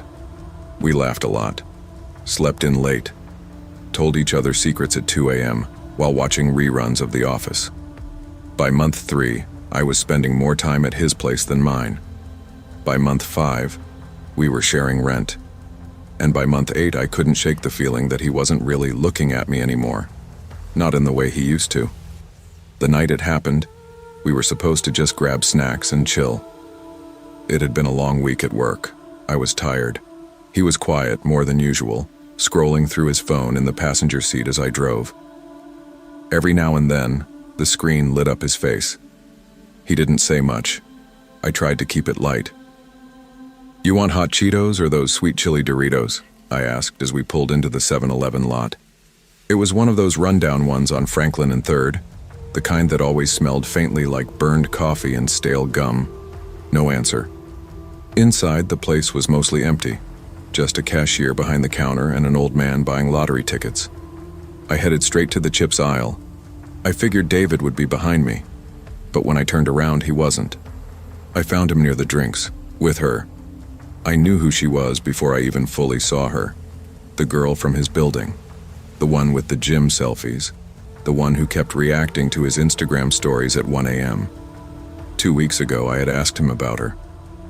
"She's just a neighbor," he said. "You seriously think I'd cheat?" God, relax. But tonight, there she was, standing too close, flipping her hair, her voice a little too sweet. And David, smiling. That fake sideways grin he only used when he was trying to charm. He saw me looking and stepped back. She walked off with a smug look that made my skin crawl. When I walked up to him, my hands were shaking. "Why was she here?" I asked, voice already breaking. He scoffed. "You serious right now?" She said hi. "I saw the messages, David. You lied to me." "You're acting crazy," he said too loud. I hated when he said that. It made the whole thing feel fake, like my feelings were a costume I put on to ruin his night. And then everyone was watching. The cashier, the guy near the Red Bull fridge, even the security mirror above, which showed a girl who looked like she was about to cry. That girl was me. We left in silence. I pushed through the glass doors, the sound of them wheezing shut behind me.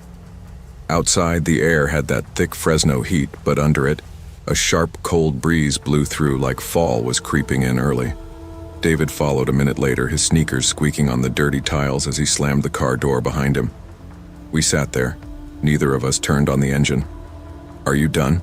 he asked, staring straight ahead. "Done with what?" "This drama." I blinked. My voice barely came out. "You embarrassed me." He rolled his head back. "Now?" "Jesus, Lily," she said hi. "You want me to run from every woman I know?" "No," I said quietly. "I want you to respect me." He laughed once, bitter and sharp. "God, you're exhausting."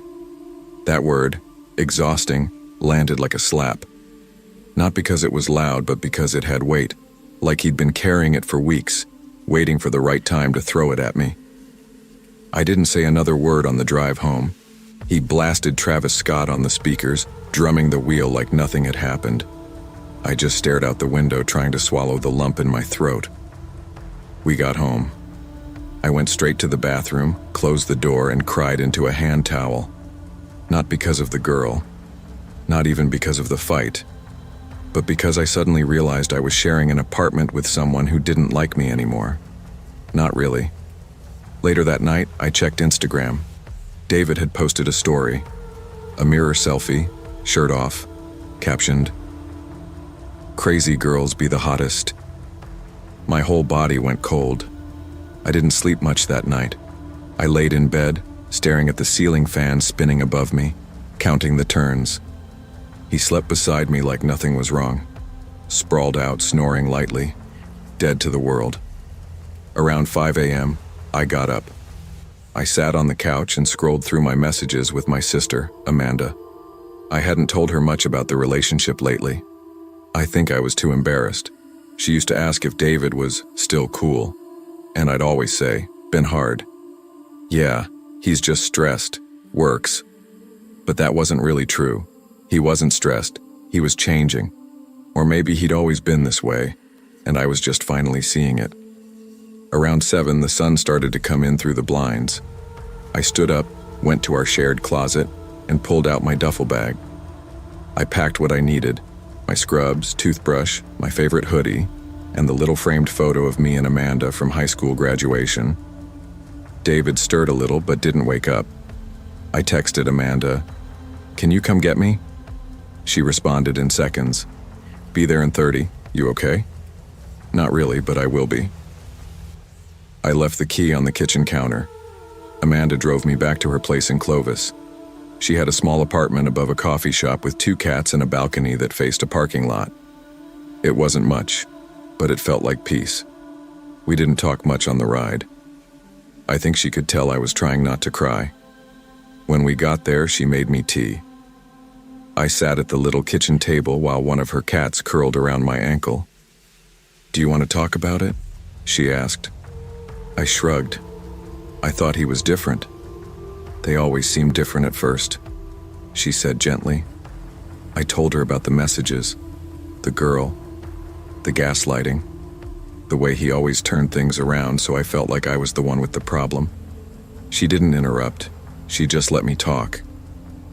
It took 2 hours, but I said everything I needed to say. Afterward, she handed me a blanket and said, "You don't have to go back. Not ever." It's been 9 months since that night at the 7-Eleven. I live in my own place now, tiny, but mine. I still work at the pharmacy. I adopted a rescue dog named Junie, who follows me from room to room like a shadow. David texted once, just a "hope you're doing good." I didn't answer.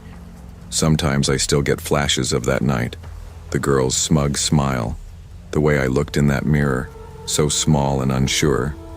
But I don't feel small anymore. I learned that love isn't supposed to make you doubt yourself. It isn't supposed to make you feel crazy or insecure or like you're always begging to be heard. Real love is quiet and solid. You don't have to chase it. I don't know who David is texting these days, or what girls he's making feel like they're too much. But I'm not her anymore. You don't owe anyone your silence to keep the peace. Love that costs you your self-worth isn't love. It's control in disguise. Learn to walk away even when your voice shakes, especially then. You never really notice how loud a fridge hum is until you're sitting alone at a 7-Eleven past midnight, staring at a row of jerky packets and trying not to think about your life choices. That was me, last winter. My name's Naomi Archer. I'm a freelance editor, part-time cashier, and full-time trying to make it work type. After my ex Jacob and I split in the fall, I lost our apartment. It had this charming little rooftop view and rent that made me feel like I was being politely mugged every month. I couldn't afford it alone. So I moved into a basement studio off Sandy Boulevard and picked up an evening job at a 7-Eleven in Portland.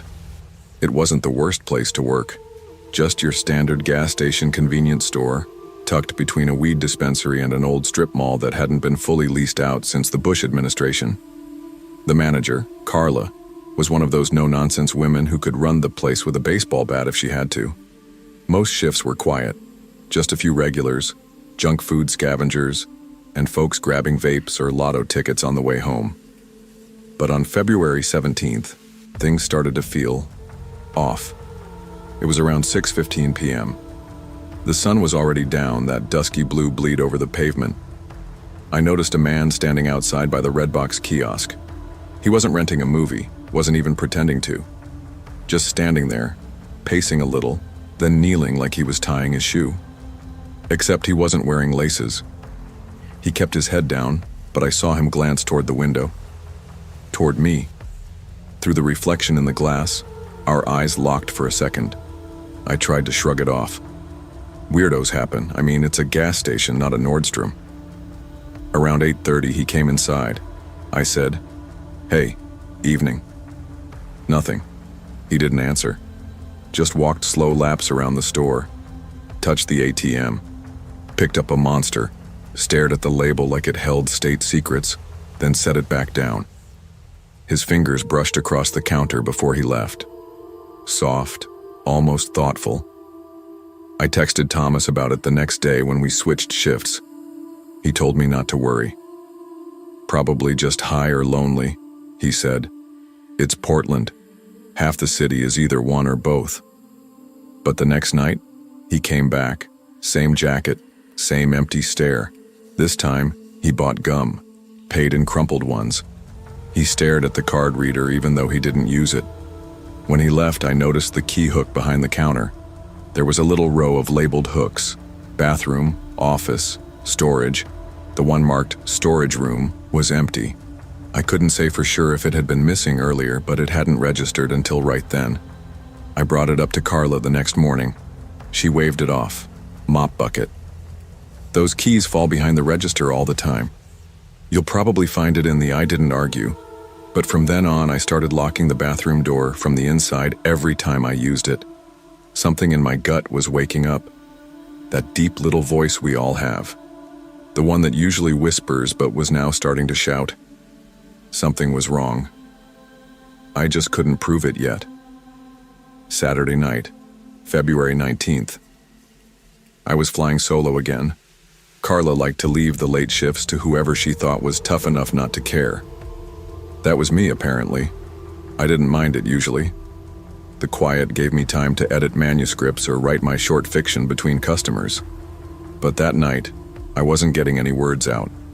I kept glancing at the security monitors, two grainy little feeds showing the front door and the back hallway.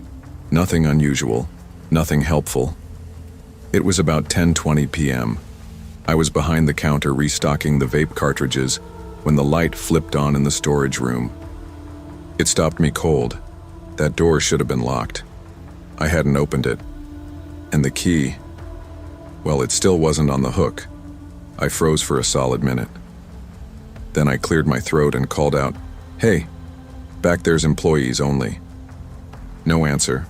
The store was dead silent except for the fridge hum and the occasional drip from the ceiling tiles.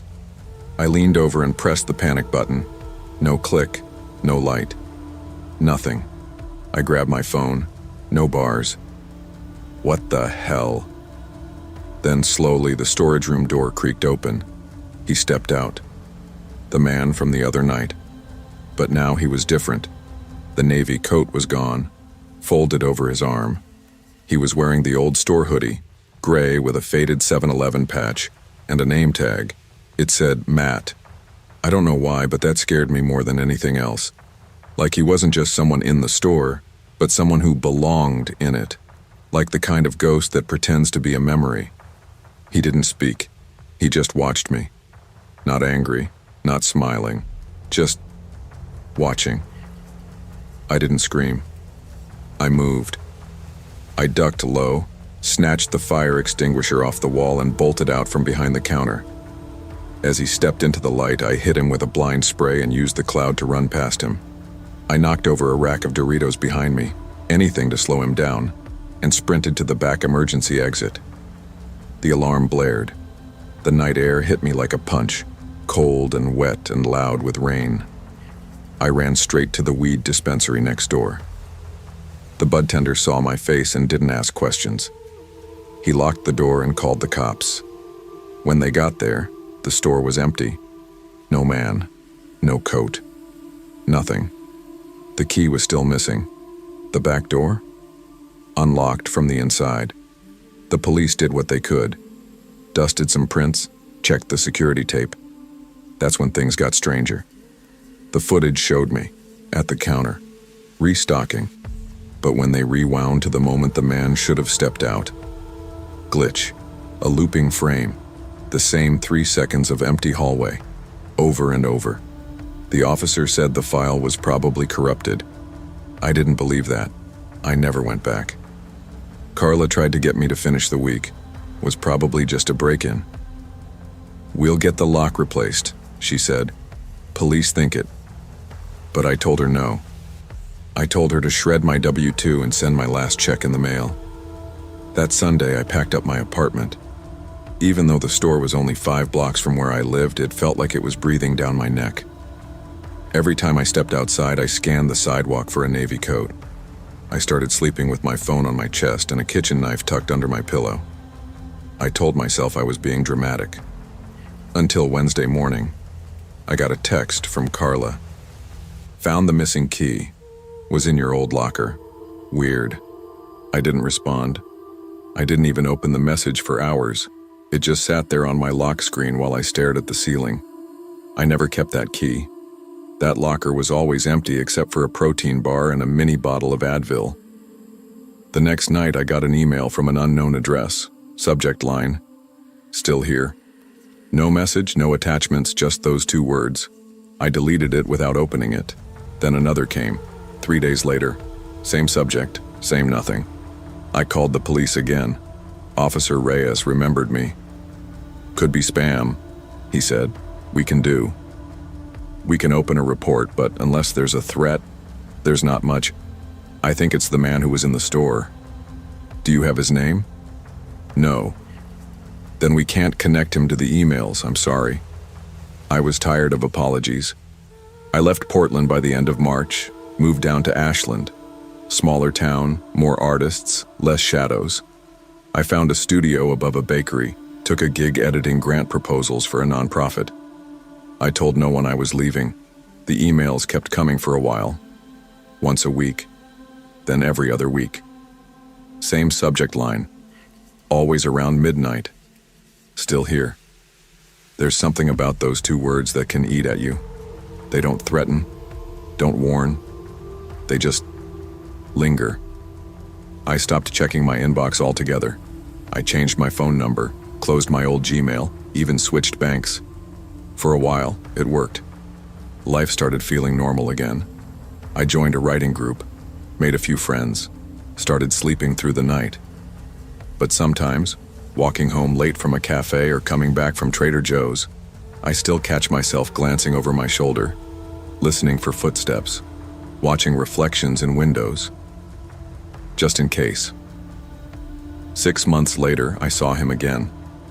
I was in Medford grabbing coffee before a client meeting. I was sitting by the window when a man crossed the street. Just a blur in a crowd. Navy coat. He didn't look at me. Didn't stop. But I saw it. The way he walked. The slight limp. The same shape. I didn't wait to see if he looked back. I stood, threw out my coffee, and left town. Again, I've learned to keep things packed.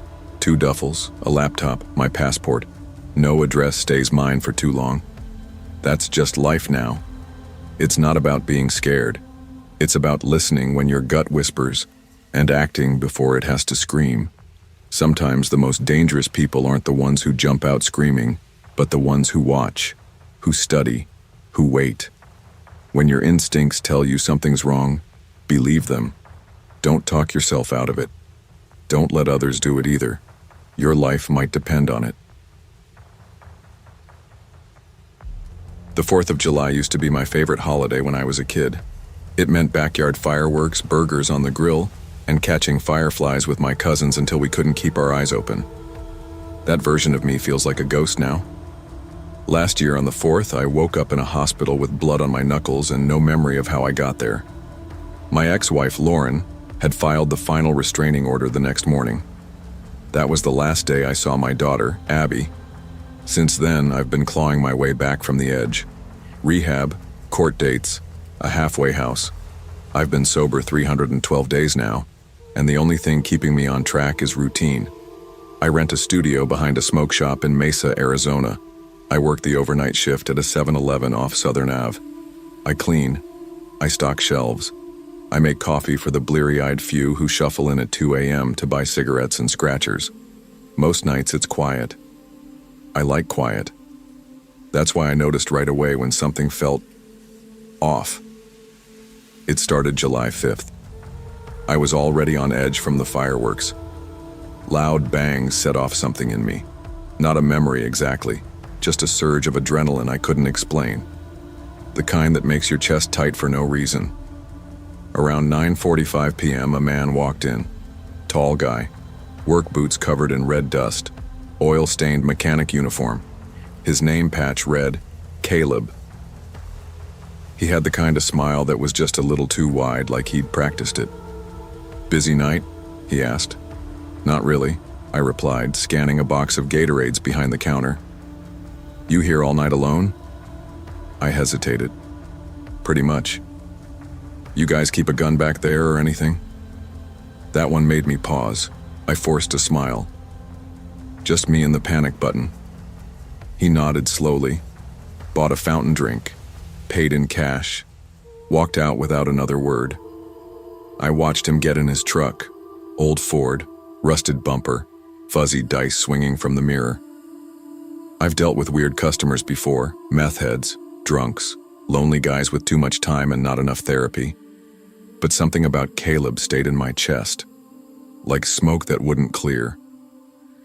Half an hour later, I heard the coffee pot bubbling. I hadn't touched it. When I walked over, a pack of gum was gone from the counter. No bell, no door chime. I checked the back door. Still locked. I was sure I'd locked it, I always do. But I checked it again anyway, then circled the store like I was looking for a mouse in a maze. There was nothing. Just me. And the gnawing feeling that I wasn't really alone. Around 11:20 p.m., I went to mop up a spill near the slushie machine and saw it. A dirty boot print on the supply closet door. Smudged. Oil-soaked. Same pattern as the boots Caleb had been wearing. I didn't even hear the door open. I turned on every light in the store, walked every aisle twice, checked the cooler. Nothing. The place was still. I texted my manager, Rita. "Someone's messing around, just a heads up." She didn't reply, not unusual. Rita kept her phone off half the time and smoked cloves behind the dumpster during breaks like the store was a burden she tolerated. I tried to settle back into my routine, but I couldn't stop checking over my shoulder. The clock crawled. The AC buzzed. Every little beep from the microwave felt like a scream. Then at 1:35 a.m., the bell rang. A girl walked in, maybe 17, blue hoodie, torn leggings, eyes like she hadn't slept in days. I straightened up. "You okay?" She didn't answer. Just walked up to the counter and whispered, "Is there somewhere to hide?" I was about to ask more when Caleb's truck pulled into the lot. The girl saw it and bolted behind the counter, crouching below the register. "Don't let him see me," she whispered, shaking. Caleb walked in slow, empty-handed, smile gone. "You see a girl come in? Hoodie, maybe nervous. Said she needed a ride." I shook my head. "Nah, no one since one." He stared at me for a long time. "She lies. Don't let her fool you." Then he walked out. The bell above the door felt like a warning shot. I reached for the phone. I called 911, told them a young girl came in, seemed terrified, said she was being followed. They promised to send someone. 20 minutes passed. No one came. The girl sat behind the counter, knees to her chest. I offered her a bottle of water, which she took without speaking. She looked so small crouched there, like a kid hiding during a school lockdown. "My name's Daniel," I said. "Casey," she whispered. I asked if she wanted to call someone. She shook her head. "He's not my dad," she said finally. "He tells people that, but he's not. He's been showing up places, stores, my school. My mom thought he was just some handyman." She paused, looked around like she didn't trust the walls. One night I woke up. He was standing over me. Said I owed him something. I sat back. My stomach felt like it was folding in on itself. She pulled a backpack from under the counter, unzipped it. Inside were 4 7-Eleven name tags, all scratched and worn. She handed me one. It read, Danny. My throat closed. I hadn't gone by that name since my first job in Tulsa, years ago. Different life. Where did you get this? She didn't answer, just looked at me, dead serious. He keeps them, says they're trophies. If your name's on one, he's coming back. I didn't know what to say. My palms started to sweat. The cameras blinked. For a moment all the feeds went black. When they came back, the lot was empty. No truck, no Caleb, nothing. Rita came in at 4 a.m. like nothing happened. I told her everything. The guy, the girl, the name tag, the missing footage. She gave me that look people give when they're deciding whether to call HR or just chalk it up to a bad night.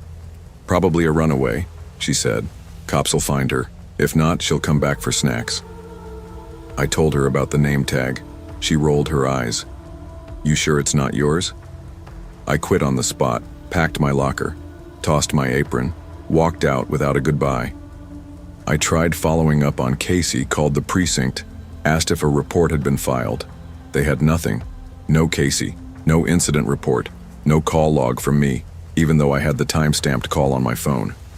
Just a void, like none of it happened. I started sleeping with the lights on again. I moved to Flagstaff a week later, took a job delivering meals for a food bank. It pays like crap, but it's honest. I don't wear name tags anymore. Don't use the name Danny. That person's gone. But some nights around 2 or 3 a.m., I swear I hear a door chime. Sometimes in my dreams. Sometimes when I'm wide awake, unloading boxes in a quiet alley or gassing up my truck in the middle of nowhere. Once, in a motel lobby 3 states away, I saw a man in dusty boots flipping through the lost and found. He picked up a name tag, smiled, and walked out. I didn't follow. I just left. Drove all night. Didn't stop until the sun came up. People don't believe you until it's too late. Sometimes, not even then. Trust your instincts. When something feels off, it usually is. It doesn't matter how calm someone seems or how polite they are. Monsters don't always hide in shadows. Sometimes they walk in wearing a name patch and ask for a fountain drink. I didn't tell anyone I was leaving Seattle. No texts, no calls, no tearful airport goodbye. I just got in my rusted '04 Nissan with the bad alignment and a back seat full of thrift store luggage, and I drove until my lungs stopped feeling tight. I made it to Raleigh on a Tuesday night with a dead phone and $73 to my name. By Thursday, I had a room rented over a pawn shop on Lakewood Drive and a job at a 7-Eleven a block down. The owner didn't ask for much, just that I show up, don't steal, and don't fall asleep behind the register. I told him I didn't sleep much anyway. That wasn't a lie. The night shift became a kind of refuge. Quiet, predictable. The store hummed with broken fluorescents and the floor tiles smelled like cheap bleach and frozen burritos. It was nothing, and I needed nothing. I liked that nobody knew me here. I liked that people didn't ask questions. Most of all, I liked that for 8 hours a night I had a counter between me and the world. Most customers were harmless. Drunk college kids, delivery drivers with Bluetooth headsets glued to their ears, and the occasional lonely soul who wanted to talk about conspiracy theories over a cup of burnt coffee. Then he started showing up. I noticed him the first time because he didn't do anything strange. No eye contact, no awkward questions, just grabbed a bottle of iced tea and a pack of sunflower seeds, paid in cash, and left. He wore a gray hoodie, jeans, and a faded red baseball cap. Normal, forgettable. But then he came the next night. Same time, same items, same silence. On the third night, he finally looked up. "You always work this late?" he asked. I shrugged. "Pays extra?" He smiled, just a little. "You must not sleep much." I didn't respond. Just rang him up and muttered, "Have a good one." "You too, Mara," he said as he walked out. That stopped me cold. My name wasn't on my tag. Hasn't been since I started. It just says cashier in plain print. I remember because I peeled the sticker off myself after my second shift. I didn't say anything. Maybe he overheard someone. Maybe he saw my resume or W-2. I tried to tell myself there was an explanation. People notice more than you think. But even as I told myself that, a small, electric fear crawled up my spine. He came back again the next night, and the next. Every single night at exactly 2:17 a.m. I started noticing the patterns. Always the same entrance. Slow, like he was waiting for something. Always the same items: iced tea, sunflower seeds. Except some nights he wouldn't buy anything. He'd just wander the aisles. One lap, then out. I tried to be polite. I tried not to let my voice shake. I learned that if I didn't ask questions, he didn't offer answers. One night, around the 8th visit, I broke my own rule. "You live around here?" He glanced up, that same half smile. Not anymore. That night after he left, I rewound the camera feed from the back corner. I don't know what I was looking for. Maybe proof he was just weird and not dangerous, but I found something else. He vanished, literally. Between camera angles, he just disappeared for about 8 minutes. Then he came back into view, walking from the back stockroom, which should have been locked. I ran back and checked. Lock was still latched. No sign of a break-in, no forced entry. But something was missing. My spare keys. They were gone. I'd kept them clipped under the register drawer, tucked behind the shift manual. No one knew they were there.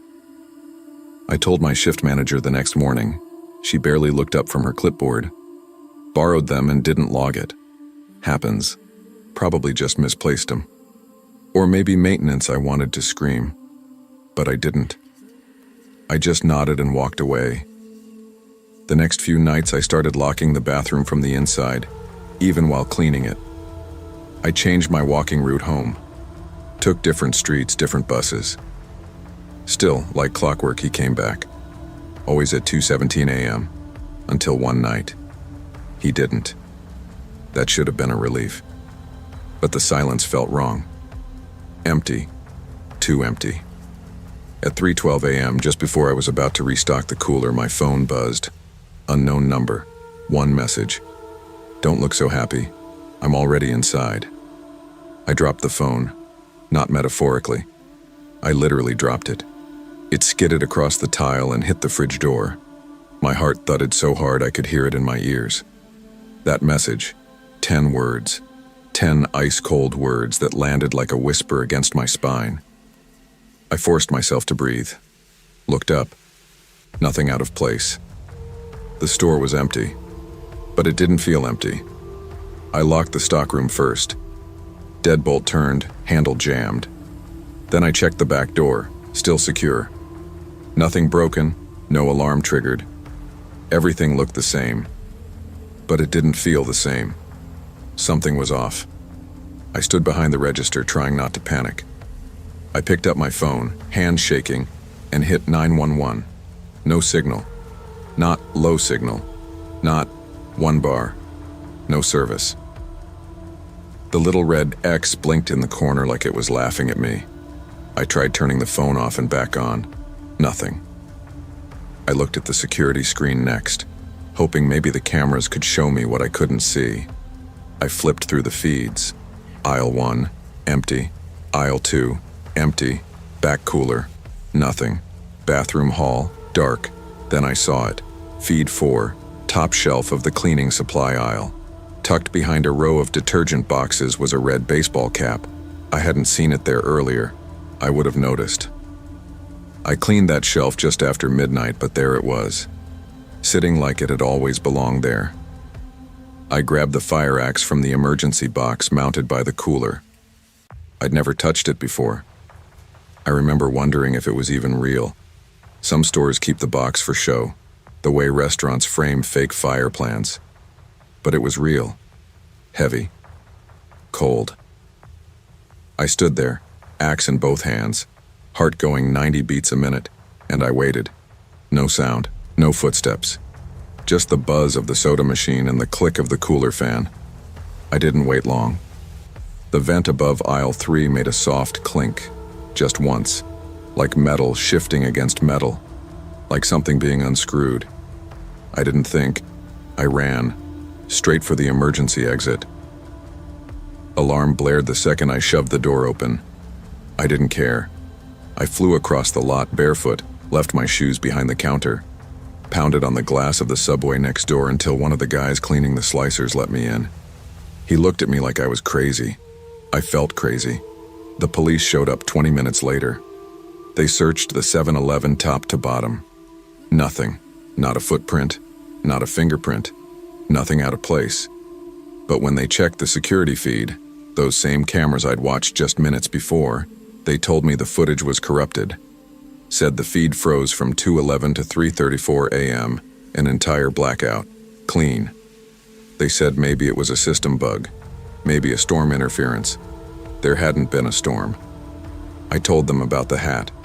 They didn't find it. I told them about the message. By the time I showed them my phone, the message was gone. No record. No log of an unknown number. Just an empty inbox and a full dose of humiliation. They left. Told me to lock the doors early if I felt unsafe. I didn't go back to that store. Not even to collect my last check. I moved 2 weeks later. Didn't give notice. Just packed my suitcase, changed my number, and took a bus 2 towns over. Found a room above a dry cleaner and took a job restocking shelves at a 24-hour pharmacy. Day shifts only. I thought that was the end of it. But then the flowers started. At first, it didn't seem related. A bouquet of lilies left outside my door in a plain black vase. No note. No card. I assumed it was a mistake. Maybe for the tenant before me. I left them out on the curb. Then it happened again. Different flowers. Roses this time. Delivered in the middle of the night. Always placed directly in front of my door.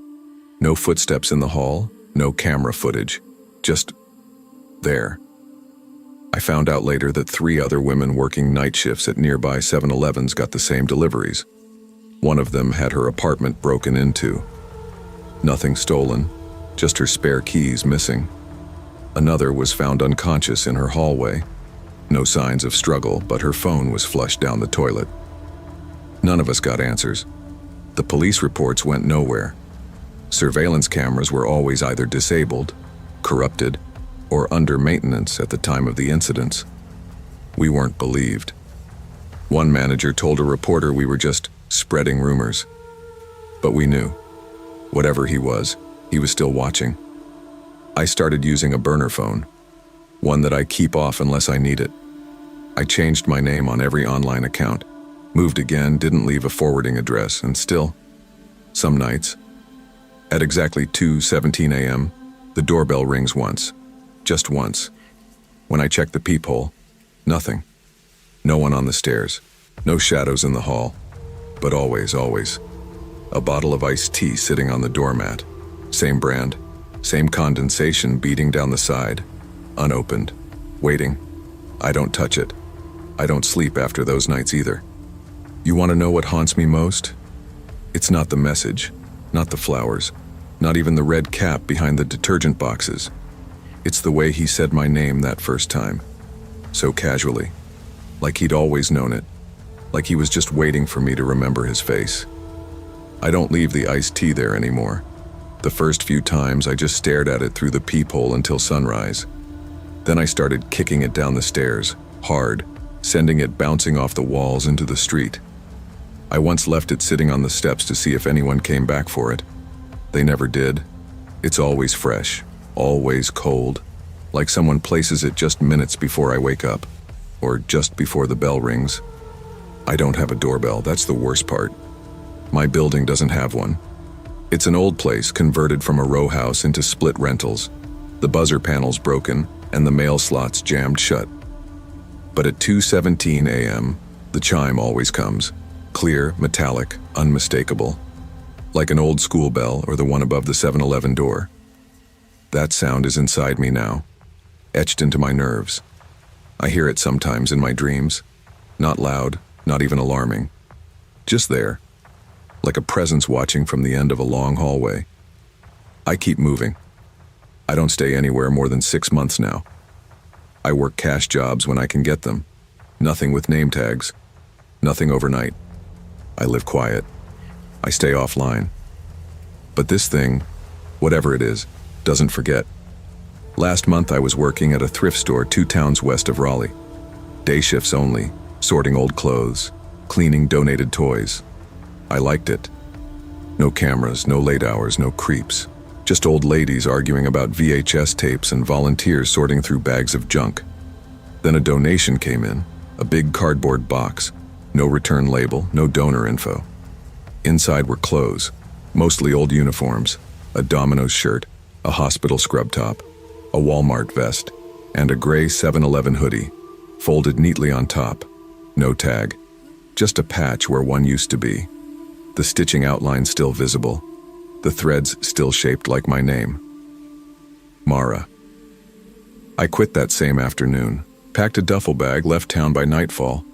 I didn't even stop to lock the door behind me. Now I rent a room from a retired couple who run a nursery out in a small North Carolina town no one's ever heard of. Cash only, no lease, no questions. They think I'm from Oregon, I didn't correct them. Every night I sleep with a hammer under my pillow. A real one, steel head, claw end sharp. I keep the window shut even in summer, no matter how hot it gets. Sometimes I wonder if I'm paranoid, if I broke something in myself during that year I spent running. I don't trust shadows anymore. I don't trust quiet. I flinch at things other people don't even hear.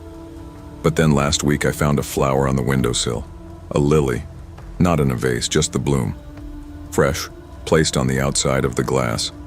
I never told anyone where I moved, never gave the new address to a soul. And when I went to bed that night at 2:17 a.m., the wind chime outside the nursery shop clinked once. Just once. Not a breeze in sight. You can run from the past. You can change your name, your job, your hair, your city. But what's watching you, what truly knows you, doesn't need a map to find its way back. Evil doesn't always come in the form of monsters or killers. Sometimes it's quieter. It watches. It waits, it learns your patterns, it doesn't chase you down screaming, it lets you settle. Then knocks once at 2:17 a.m. We live in a world that tells women not to overreact, not to jump to conclusions, not to make noise when something doesn't feel right. But the moment you doubt your own fear, that's the moment something slips through the cracks. So trust your gut, change your locks, take the long way home. And when the bell above the door rings in a place it shouldn't, don't wait to see who walks in, because sometimes they were already inside. I never imagined I'd work at a gas station again, especially not one with fluorescent lights and endless rows of Slurpee machines. But after everything in 2020, discovering my ex was siphoning money from my bank accounts, finding hidden cameras in the bathroom vents of our apartment, I swore I'd never go back. Then custody court costs hit. Lawyer fees stacked up, and suddenly I needed a job, fast. The night shift at a 7-Eleven on Parker Road in Aurora, Colorado, offered something I could afford and work while I handled hearings. I told myself it was temporary. My ex's name was Riley Quinn. That's still me. The store was tucked between a sketchy smoke shop and a half-abandoned strip of single-story storefronts. Fluorescent bulbs buzzed overhead. The concrete floor smelled faintly of bleach, oil, and stale coffee. Most nights I worked with Marcus, a quiet 19-year-old who played chess on his phone behind the counter, only speaking in monosyllables unless someone asked a question. I kept my head down, clocked in and out, and counted the hours. I stayed quiet because I had too much to lose. Custody, sanity, my daughter's trust. It was a Monday evening. I remember because the snow had just started falling, fluffy flakes drifting down outside like quiet warnings. I clocked in at 5:55 p.m., greeted Marcus with a nod, and got to work stocking the rolls and sweeping coffee grounds off the floor. Around 6:30, a man walked in, maybe mid-30s, crisp business casual shirt, jeans, clean shoes. He bought a pack of gum with cash, then looked up when I printed the receipt and waited until he saw my name printed on it. He folded it and tucked it into his jacket like it was a trophy. My name, Riley Quinn. I felt goosebumps on my arms, but I shrugged it off. I saw weird customers all the time, people who want receipts for tax records, accountability, or who just like the smell of printed paper. He came again, the next night, same time, same small purchase, paid in cash. This time it was a bottle of water, and he insisted on a receipt again. He glared when I wrote my name. It felt purposeful. I told Marcus what happened later on the night shift. He said, "Some people are just weird, I guess." People aren't weird. They're dangerous. But I stayed calm because I didn't have the luxury of fear. Not yet. On the fifth night, I started noticing odd things. The man didn't park in front. He walked in from the alley behind the store. Even though snow covered the ground, his shoes looked perfectly dry. I told Marcus again. He's coming in from the back, cameras glitching. The alley cam had static when he arrived, exactly 20 seconds every time, enough for him to enter without showing how he got there, enough to unsettle me. When I told the franchise manager Dennis, he said he'd look into it and that maybe it was maintenance. I felt small.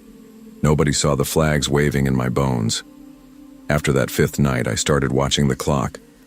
The man came between 6:10 and 6:15 p.m., always paying cash, always asking for a receipt.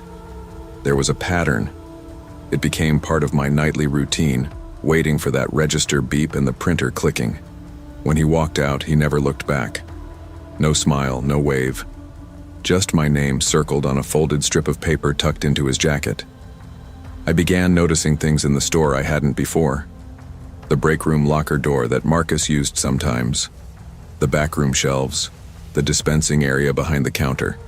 I checked the security system at the start of every shift. Everything looked normal. Then I'd remember the glitch. I'd rewind the alley cam and watch the static unfold, eyes narrowing until the timestamp shifted back to normal. No car, no tire tracks, no melting snow leading to the door. On the sixth night, I parked further down the lot to avoid being seen. I told Marcus I'd be out in 2 minutes and slipped into my car. Then I saw a small folded piece of thermal paper stuck beneath my windshield wiper. I ripped it out and my breath stalled. It was a receipt. My register. My name circled in red ink. No other message. No number. Just a silent, folded statement. My name. Enough to send my heart racing. I drove right to a friend's house and didn't go back. I told the police the next morning what happened. They asked if I thought I was being stalked.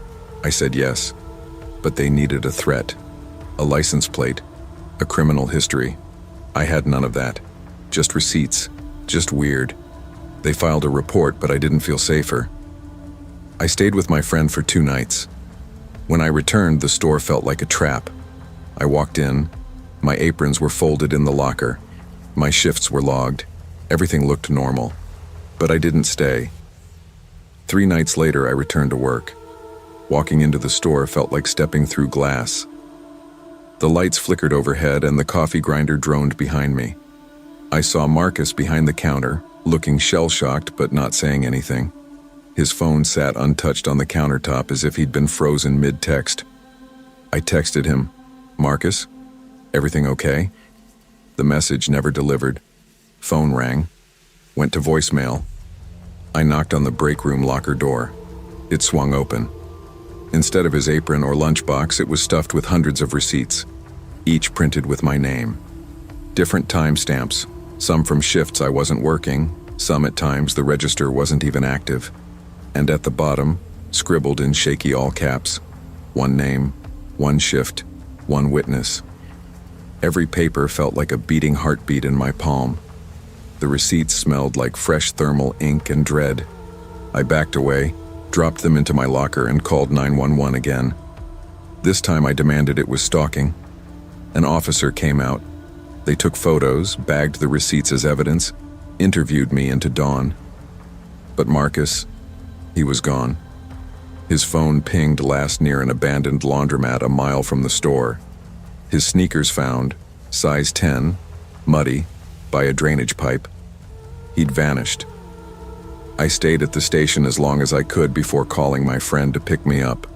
I signed out for the night, left behind my apron and my locker key. I quit that same evening, grabbed coffee on my way out of Aurora, but didn't stop. Headed north to Utah, to somewhere I could breathe again. I told no one where I went. I changed my phone number, haven't checked social media in months. Starting over in Utah meant doing things on my terms. I rented a small room above a laundromat next to a diner, cash only, no lease. I took a part-time job shelving books at a community library. Quiet, safe, no name tags, no receipts, no strangers paying cash and staring at the ink. I told myself I was out, that I was free, until the first delivery arrived. A plain white envelope slid under my apartment door. Inside, a 7-Eleven receipt, my name printed, date, a day I was outside town. Time, 8:43 p.m., nothing else, no code, no note. My pulse thundered. I told myself maybe it was a mail mix-up, then 3 more came. Each left silently at night. When I picked them up, the thermal paper crackled in my hand. Same store, same printed name. I researched online. Found 3 other former 7-Eleven night shift women working in nearby states. All reported deliveries of anonymous flower bouquets or receipts. One had her apartment broken into with nothing taken but her spare keys missing. Another was found unconscious in her parking lot. No phone, no wallet, no memory. All camera systems were mysteriously disabled that night. No resolution. I tried going to police here. They filed new reports, matched details to Aurora, but without physical threat or identity, they said they were limited. I stayed on edge. I started sleeping with my phone in my hand even when it was off. I kept the library job but only worked early mornings. I stopped socializing. I changed my routines completely. Now months later, I still leave carefully. I rent through a friend of a friend. I pay cash. I don't register anything in my name. I still receive receipts. Not every night. Not same store. Different times. Different brands. But always a store receipt. Always my name printed. Always blank beyond that. Each one is a reminder. You served me well. I carry a small notebook where I log them. I keep them in envelopes labeled by date. I scan them with my phone, archive them in cloud drives. I'm the one who has to keep creating evidence if anything happens. I keep pacing through town, watching my back, letting the wind whisper without trusting its breeze. I don't say his name. I don't know it. Maybe the man in business casual bought gum as a ritual. Maybe Marcus encountered him again. Maybe the receipts weren't meant for me, but someone else took over. I don't know. I can't prove it. The receipt printer at that store still works. I know, because I pulled inventory with Dennis's assistant once. He had me check the printer paper. I saw the exact model, but no one can confirm what prints after hours. I sometimes go days without fear, and then I get a receipt slipped under the door at 2:43 a.m., and my breath stops. And I realize he's still collecting. I don't want to keep moving forever. I don't want to stop trusting people or parks or late-night streets. But I will, until the receipts stop. Fear isn't always loud. Sometimes it's printed on thermal paper, circled in red ink, slipped silently at night, not demanding anything but your attention. If you sense someone paying too close attention to details, ordinary people don't call out, take it seriously. Trust the holes in what you see, the glitches in camera feeds, the missing keys, the small rituals. Document everything. Save the proof. Even if it seems minor today, it may mean survival tomorrow. And never let anyone tell you you're overreacting. Sometimes the things that seem like small ghosts turn out to be very real threats in disguise. Your intuition is not paranoia. It's your first line of defense. There are things about yourself you learn only after you break.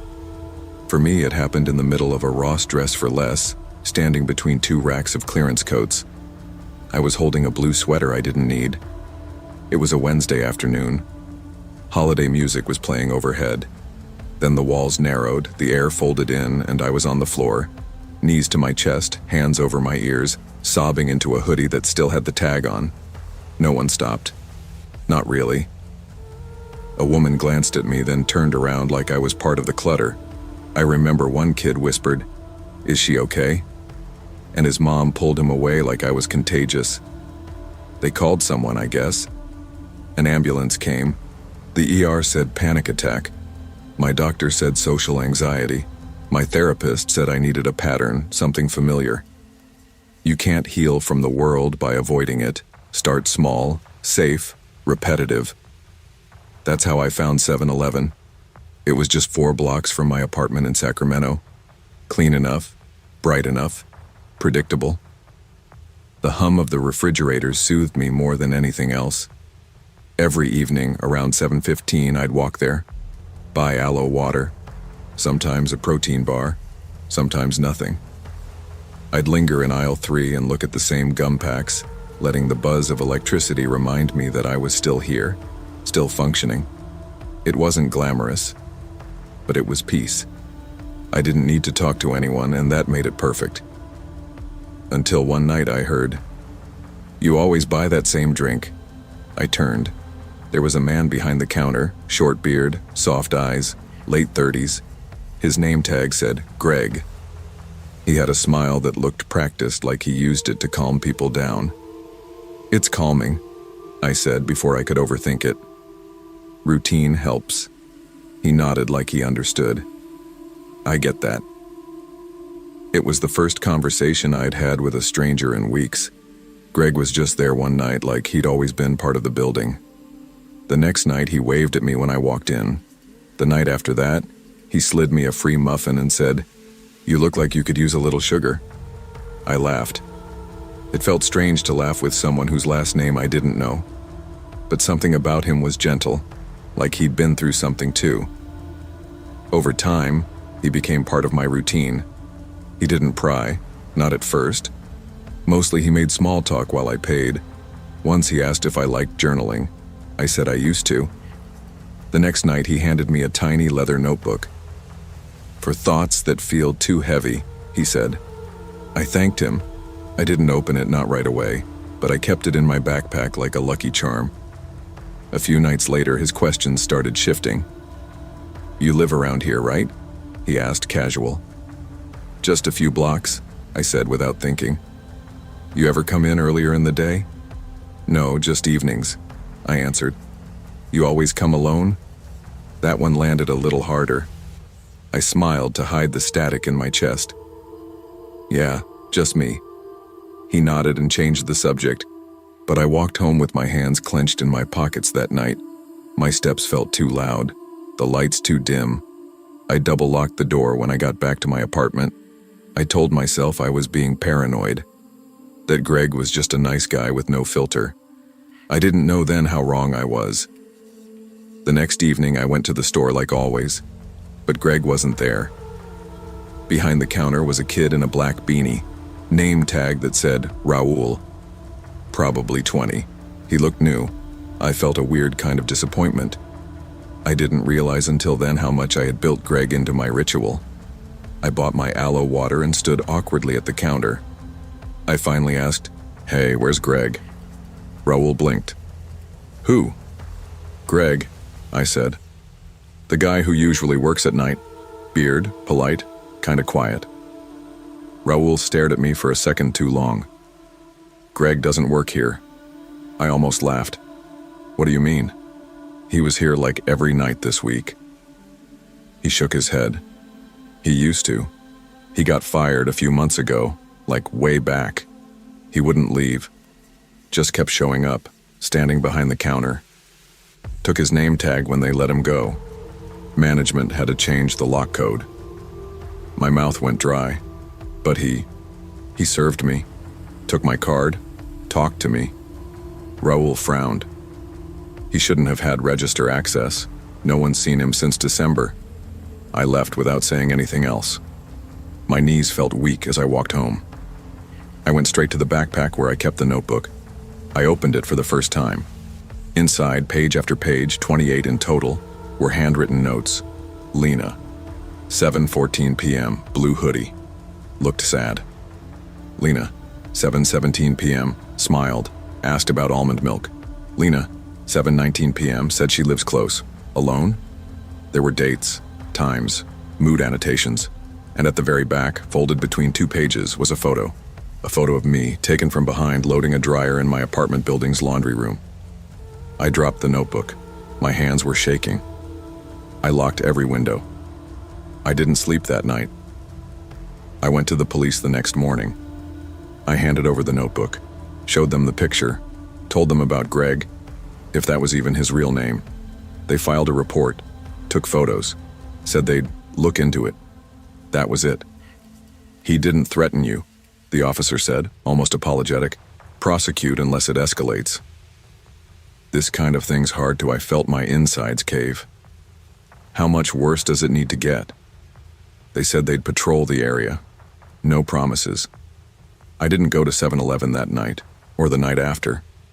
But on the third night I gave in. I needed something familiar. I needed to feel like the world hadn't shifted entirely off its axis. I walked in, hood up, heart racing. The store looked the same, maybe too much the same. My aloe water was already on the counter. I froze. No one was behind the register. No one else was in the store. I turned in a slow circle, dread rising like floodwater in my chest. Then I looked at the scratch ticket machine. Its screen, normally showing jackpots, was dark, except for one line typed in bold white letters. Routine helps. See you soon. I don't go out after dark now, not alone, not even for water. I moved apartments 3 weeks later. I didn't tell the landlord why, just said I needed to be closer to the train line. That was a lie. I needed to feel like I could disappear if I had to. I haven't heard from Greg, or whatever his real name is, but sometimes I find little signs that he might still be nearby. A receipt for aloe water folded and placed under my doormat.